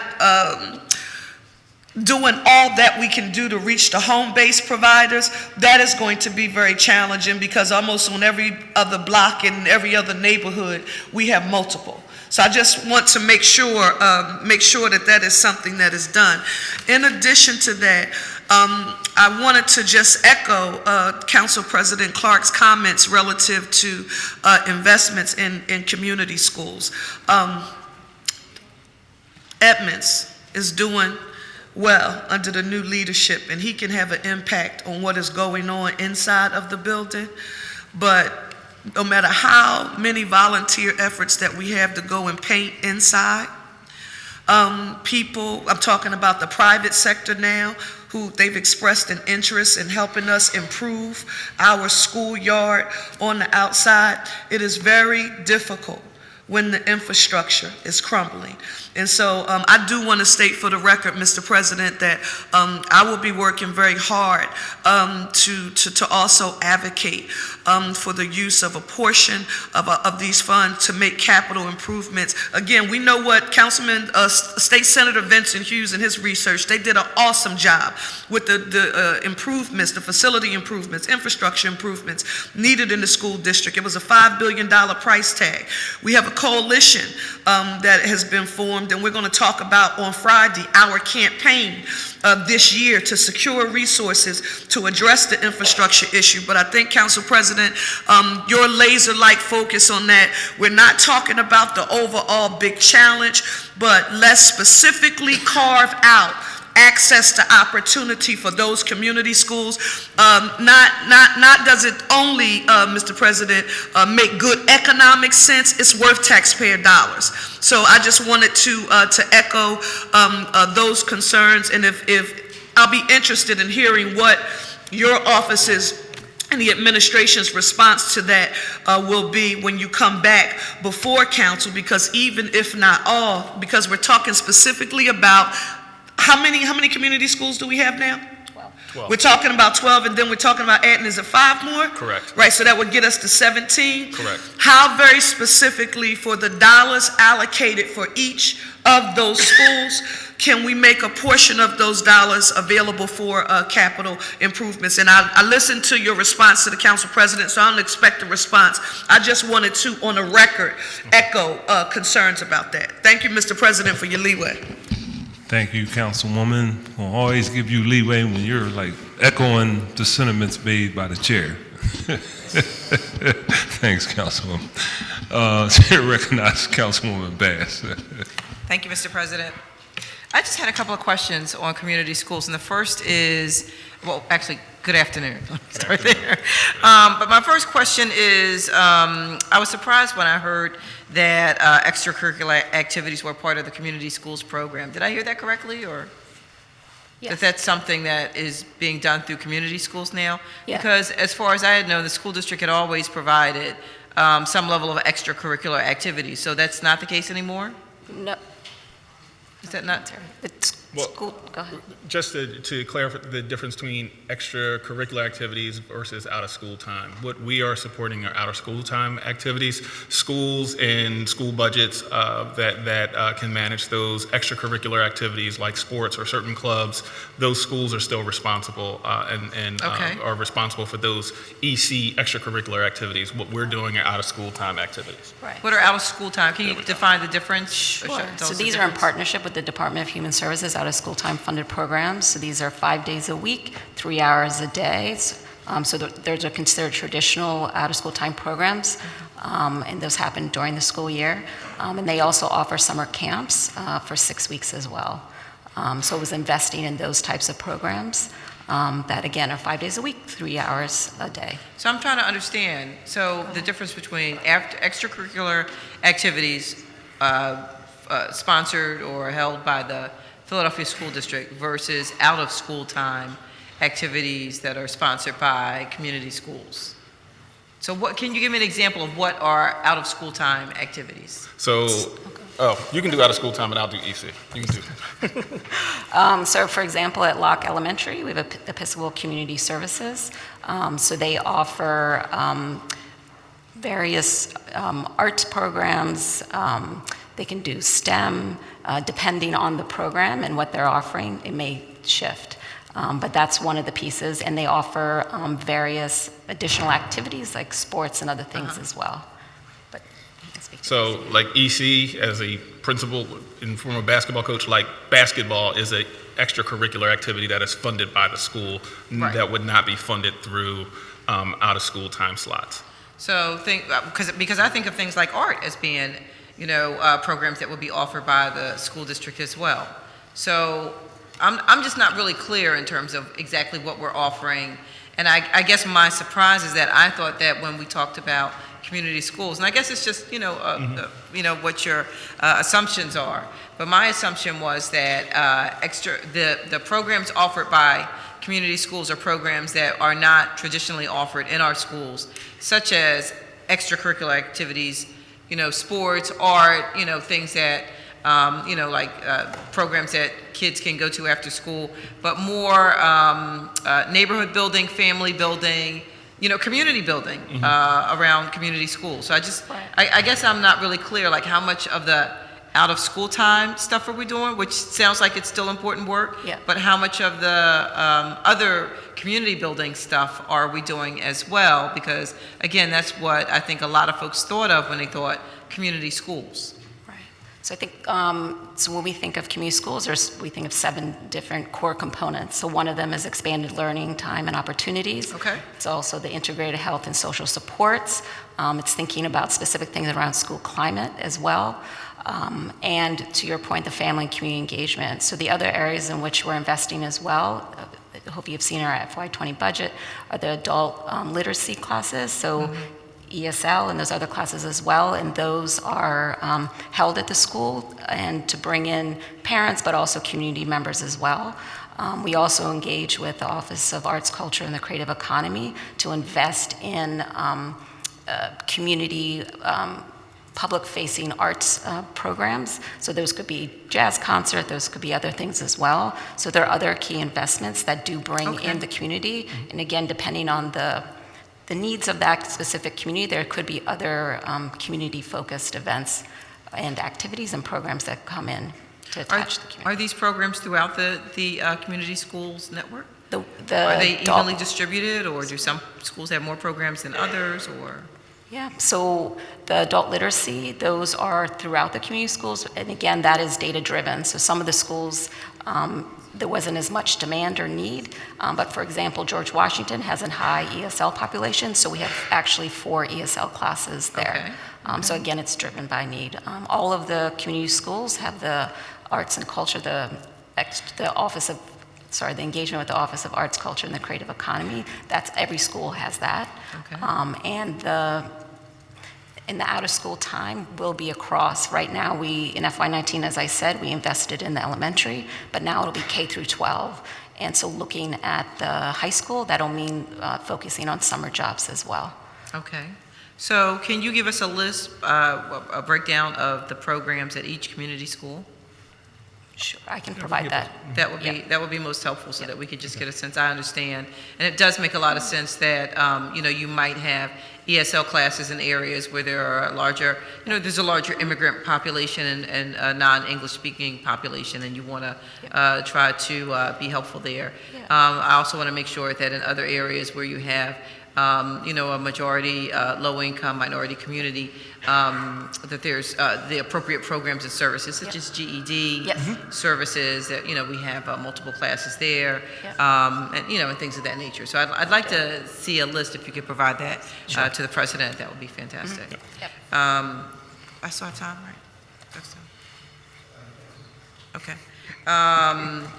Also, I just wanted to ask regarding community schools in terms of impact and how we measure success. So now I did see in your testimony that there were a couple of performance measures which really didn't answer my question in terms of how we are measuring the success of the programs that we are placing in our community schools. Right. So one of one of the pieces that the key outcome or the key benchmark that we're looking at is driving towards attendance. So really working to be a key. Attendance. Attendance, yeah. So really thinking about the programs that we're investing in and the ways in which we are connecting with community and looking at how that's driving increases and improvements in student attendance is one of our key benchmarks. But we will certainly have internal measures for each of the programs in which we are investing and working with to make sure that they are on progress depending on what their key metrics are. So for example, the adult literacy classes would have different metrics that we would be looking at as well. Okay. So, Is there a way to break that down so that it's a little more obvious to us in terms of what those measurements are for success? Because again, from what was provided, I just don't get a clear sense of what we're doing, how we're making sure that we're coming out on top. I certainly understand attendance and making sure that we increase attendance wherever possible. That's very, very important. I see we went from 42% to about 60% according to your document.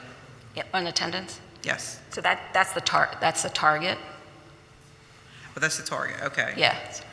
I should put my glasses on. Okay. I don't want to. So, I don't want to overstate it. okay, so, but your target, I see, your target is 60%. Yeah. So, but if we could have some additional information Sure. in terms of, Yeah. how are we getting there? Like, how are we, measuring these milestones along the way? How are we making sure that we reach the performance that we're really trying to get? And I think that the programs that are offered are very valuable, very important. Yep. But also, just some of the, when you peel back the onion, why are we doing what we're doing and why does this make sense? And just really being able to lay that out in a comprehensive argument will really be helpful, I think, to us. Okay. Yep. Okay. Thank you, Mr. President. I have more, but can I keep? Well, let me get the councilwoman. I'll come right back to you. Okay. Chair recognizes Councilwoman Kim. Thank you very much, Council President. So I want to follow up on some of my colleagues' conversations about the community schools model. We held a teacher town hall, and one of the top things that was raised repeatedly and among teachers was the importance of prioritizing behavioral and mental health conditions in our schools, and how little support that many teachers continue to feel with larger class sizes, with the depletion of the counselors, with not having any more classroom aides, with not having as many NTAs as used to exist. We've got classrooms of 30 plus, and then you've got unmonitored hallways, bathrooms, cafeterias, recess yards, where there's no navigation of young people's ability to work with one another. We see, Mr. Hackney, you and I have worked together around issues around racial harassment and bias, about sexual harassment that occurs in these spaces when young people, this is not a natural thing that they should know how to do this. We understand that spaces have to be navigated and young people have to be taught. So, this is a place where I've been really glad to work with CBH and the school district to bring back that social worker program, to expand the concept of bringing social workers that are paid for on the city side, hired by the school district, and to double the number of social workers in schools, but also reformat social workers so that they actually serve the whole school and not individual children, so that we're revising the old CSAP model of just having millions of dollars wrap around individual kids, but having a whole school feel kind of bereft of a lot of supports. And I've also been really impressed by Gideon School and their effort to expand on the behavioral health suite and have a calming down room. Dobbin students under the leadership of Tony Damon distribute fresh produce to their communities while learning about the value of nutrition. So, the question I guess I have is, how much is the community schools looking to validate an understanding that mental behavioral health as it relates to children's ability to navigate the school environment is actually directly impacting the climate of the school and hopefully leading towards opportunities for academic success? Thank you for the question. I think what we've done in the Mayor's Office of Education and to highlight what from my testimony this morning was working with other city departments. So we have really great relationships with those city departments, and I think some of them are probably coming up this afternoon to talk about supports that we put in schools and a great partnership with the school district. That's why we asked Karen Lynch to join us today to talk about those exact services that are taking place, but to highlight the level of partnership that we have between the Mayor's Office of Education, those city departments, and the school district. And I definitely appreciate Karen Lynch being here. Thank you so much. But I really do want to ask the Mayor's Office of Education to what extent you are prioritizing the the behavioral and mental health needs of young people in the community schools model. So what is it looking like? So I see it very clearly at Gideon. We had to complement it by pushing for a school security officer and other types of things. But what is the mayor's office, how does mental behavioral health fit into your understanding of what community schools can and should do? And how are you evaluating it? And what kind of supports is the city giving, not so much the school district doing, but the city giving towards that effort? It's one of our core components in terms of integrated health services. We have out of our community schools 8 are in our STEP programs where they do have a social worker in those buildings. Every community school has a social worker? No, 8. Okay, 8. Of those schools have, if I'm correct. Would you want every community school to have a social worker? I mean, would that be something? Is that Otis Hackney pie in the sky, or just No. This is not pie in the sky. No. So in terms of, I think that is in terms of the partnership that we have between the city departments and the district are helping us to determine what the right number is because of the complexity of that work. Karen, do you want to speak to? Okay. I don't think so. All right. I mean, I would like to know, would the Mayor's Office of Education push to have a social worker in every community school? Well, we will work with those departments to see if that is possible. If it was something in terms of providing the support, especially where you would want to prioritize schools first, that would need that social worker. We would work with the district and other city departments to see if we can make that happen.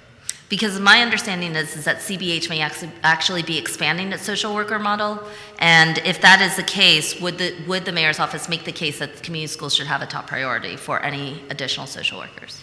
Or are they looking to do, is that a conversation? We are at the table in those discussions. So, I mean, those discussions between CBH, the school district, and community schools, we are at the table in terms of how those resources are designated.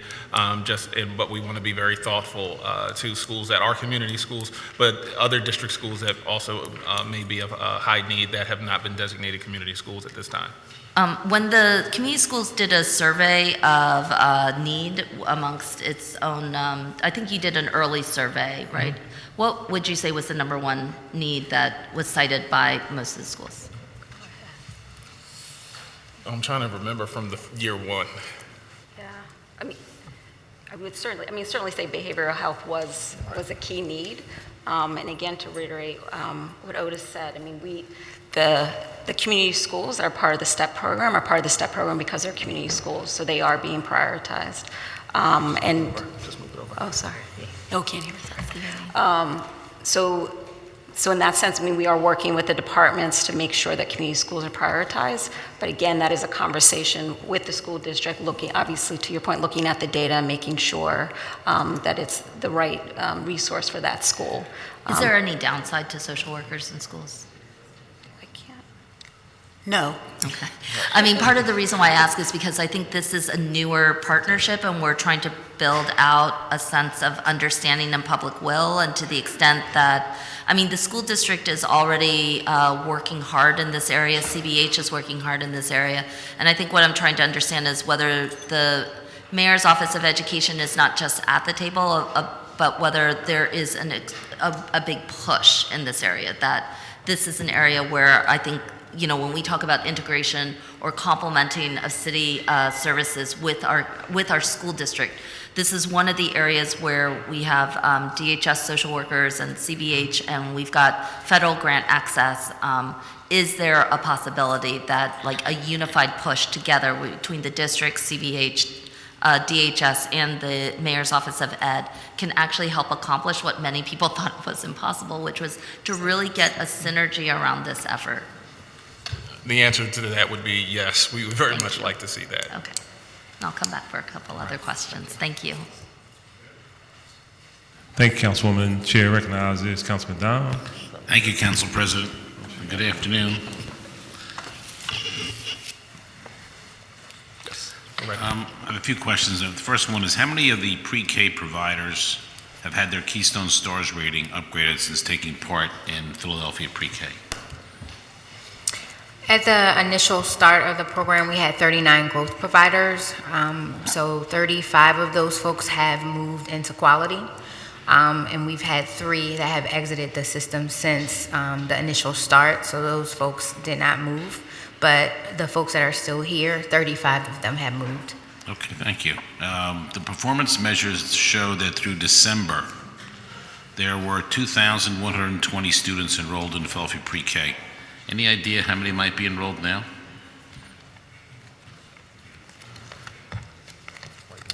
Right, currently, as of March 2019, I apologize, we have 2,160 approved enrollments for PHL pre-K.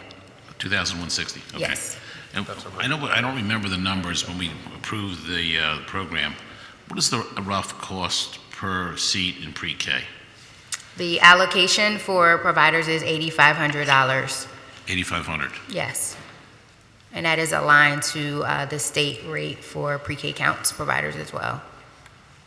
And of the $33 million proposed for the PHMC contract, is there any way we can see a breakdown of how much of that is for administrative costs? Yes, their admin fee cost is 10%, but we can 10%. Definitely break down the numbers for you. But Okay. yes, it's 10%. And then the records that I have, I just want to verify this. The beverage tax so far has generated about $137 million through fiscal year 19. And $31.7 million has been spent, or about 23.2%, on pre-K. 3.5 million, or 2.5%, has been spent on community schools. 605,000, or 0.4%, was spent on rebuild, which means there's about 101 million, or 74%, remaining in the general fund. Can we get a verification of those numbers? We can get back to you on to verify those numbers, yes. Okay. And then the last question is, that I'm a big, by the way, this council a few weeks ago passed a resolution asking the state of Pennsylvania to provide and require mandatory pre-K to 12th grade financial literacy, mandatory technology and coding courses toward pre-K to 12th grade, entrepreneurship courses 7th to 12th grade, and allowing students in high school to work 1 day a week, 9th to 12th grade, in a job and get credit for that work. Now, the state has to make that happen. Right. I don't know when that will happen.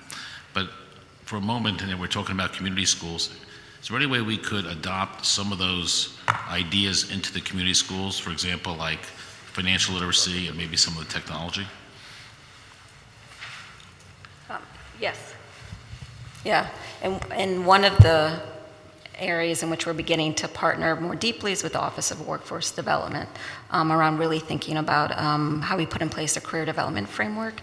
So I think this would be a great place to make a So connection. let me be more specific with you. You know, the Federal Reserve has a program to teach financial literacy. And if we can provide the funding for it, not through your budget, would you be willing to commit to having the teachers in the community schools take the program at the Federal Reserve? They get paid for their time, they get paid for the course. We've already had 122 school teachers, including pre-K, go through the financial literacy courses and now teaching over 3,000 students. But I'm trying to make the community schools the model where maybe we can get every teacher to teach financial literacy in community schools. Yes, we'll explore that with the school district too. So can we reach out to you in my office? Because I'd like to see that happen. Okay. Thank you. Thank you, Mr. President. Thank you, Councilman. Before I call on Councilwoman Gim, I want to revisit my earlier questions. Community schools. community schools are supposed to be way beyond, just from our perspective. I know you guys, we pass the money, we appropriate, we vote the tax. It goes to the executive branch, and the executive branch kind of like say, okay, we got the money, we're going to do what we're going to do, right? Which is, that's part of the deal, right? There's a lot of that going down on Washington, Say, oh, you can't have the money for the fence, and I'm not comparing the two. But you gave us money over here, we're going to spend it on the fence or the wall. So this response on the community schools, I'm really not comfortable with that, about your 5-year plan for no capital improvement. This issue about after school, every time we go to a building, you go to a community, and the whole premise about community schools was we didn't have all different types of services in neighborhoods. Just the whole spin when we were convincing people this is the way to go. But there's a school in every neighborhood. There may not be a doctor in every neighborhood, a clinic. There may not be a library in every neighborhood. There may not be this and that, but there's a school in every neighborhood in the city. And this community school was supposed to be the beacon. So it's best possible if we can expand those after-school services. We go to a school, and yesterday, and thank you again for yesterday, we're talking about the ability to use the school in after hours for really good programs, and it's like 16,000. I forget what the number was. They were being asked to pay the local community group. Why are we doing it? Why aren't we utilizing the community school money, the pre-K money? I'm sorry, the beverage tax money, to go beyond simply hiring school coordinators. And we got some good school coordinators, but why are we not using this money for genuine community schools? Adult opportunities, recreational opportunities, all the things that we should. If you want to just keep it to operational, say, okay, well, I can't spend it on capital for whatever reason. I don't understand that, but then why don't we use that money to pay for the engineer and all the other things that are required to keep schools open in the after hours? This very narrowly tailored community school model, I'm really not feeling.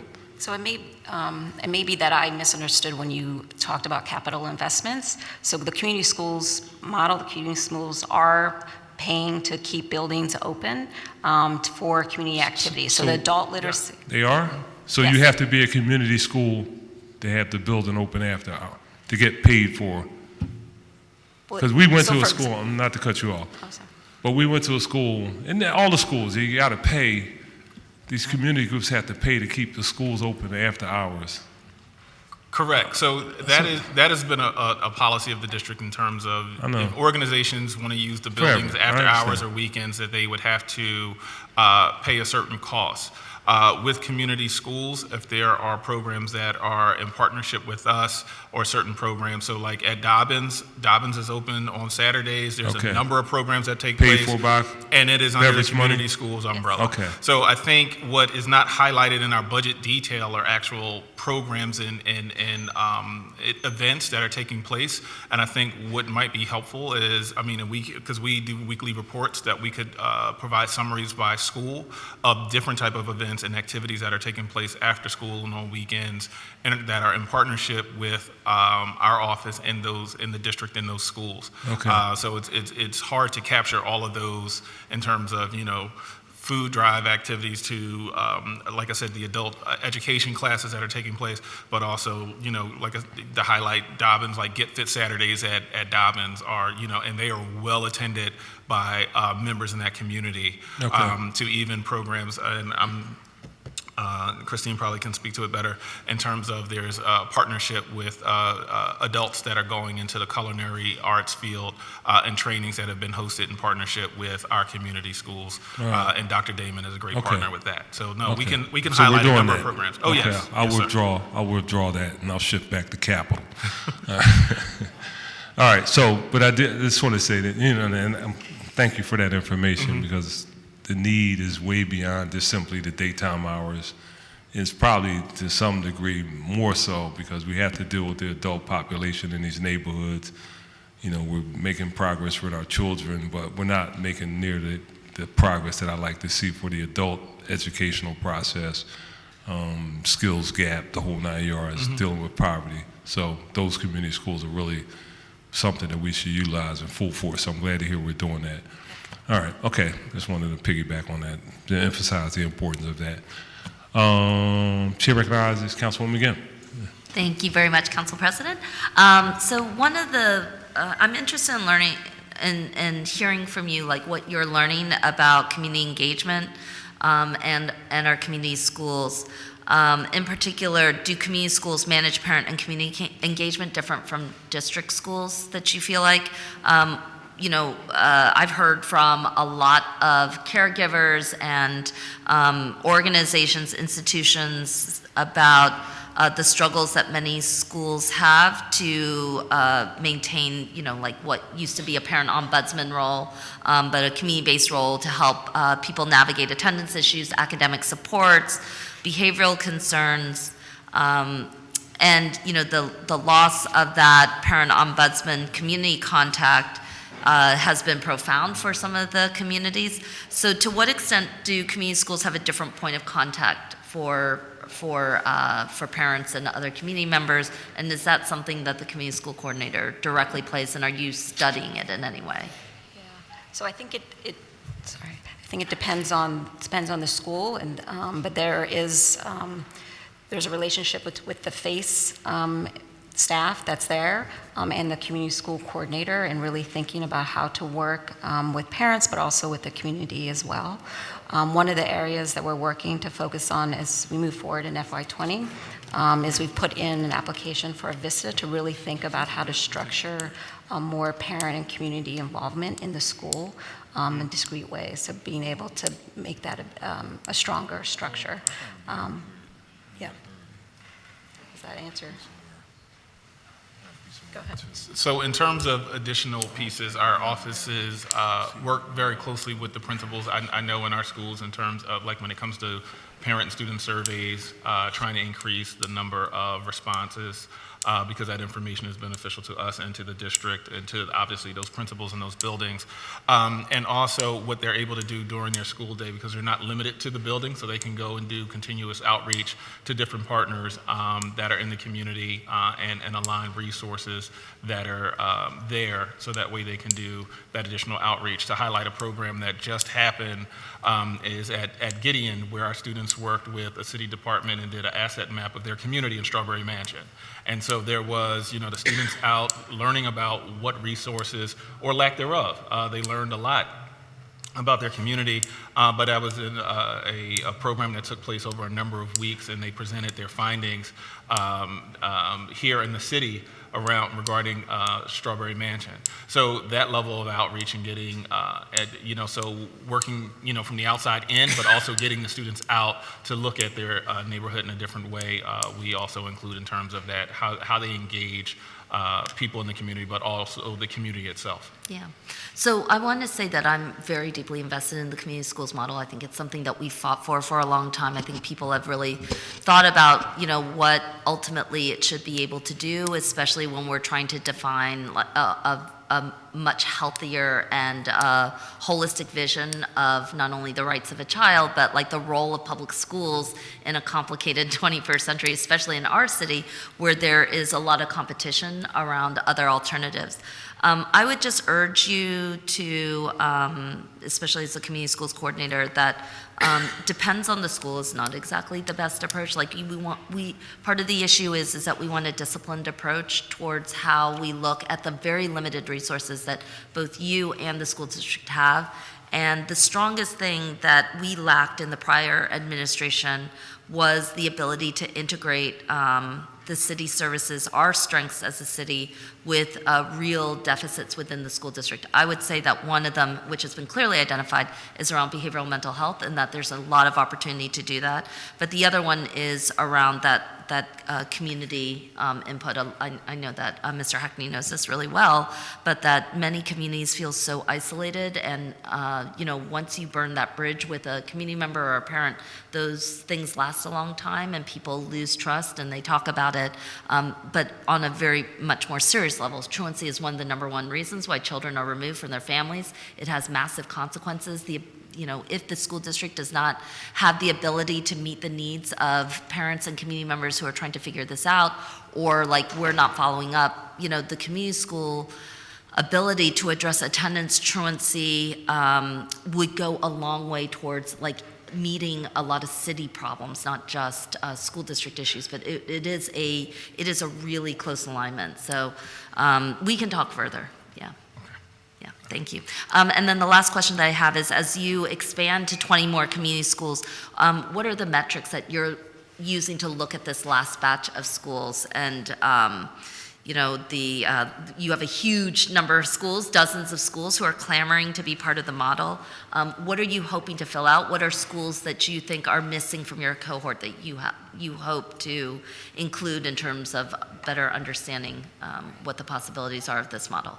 Yeah, so I think part of what we are looking at in terms of picking the next set of schools is looking at their SBR scores, looking at the youth poverty in that area. We're also doing site visits with various schools to really understand the leadership's capacity and willingness to take on this model and really think about where they are in their process of embracing the community school model in terms of their existing partnerships and such. All right, thank you. Thank you, Councilwoman. That appears to be all the questions for the Mayor's Office of Education. We're going to take a break until around 1:45, at which time we will hear from the Manager and Director's Office. Thank you.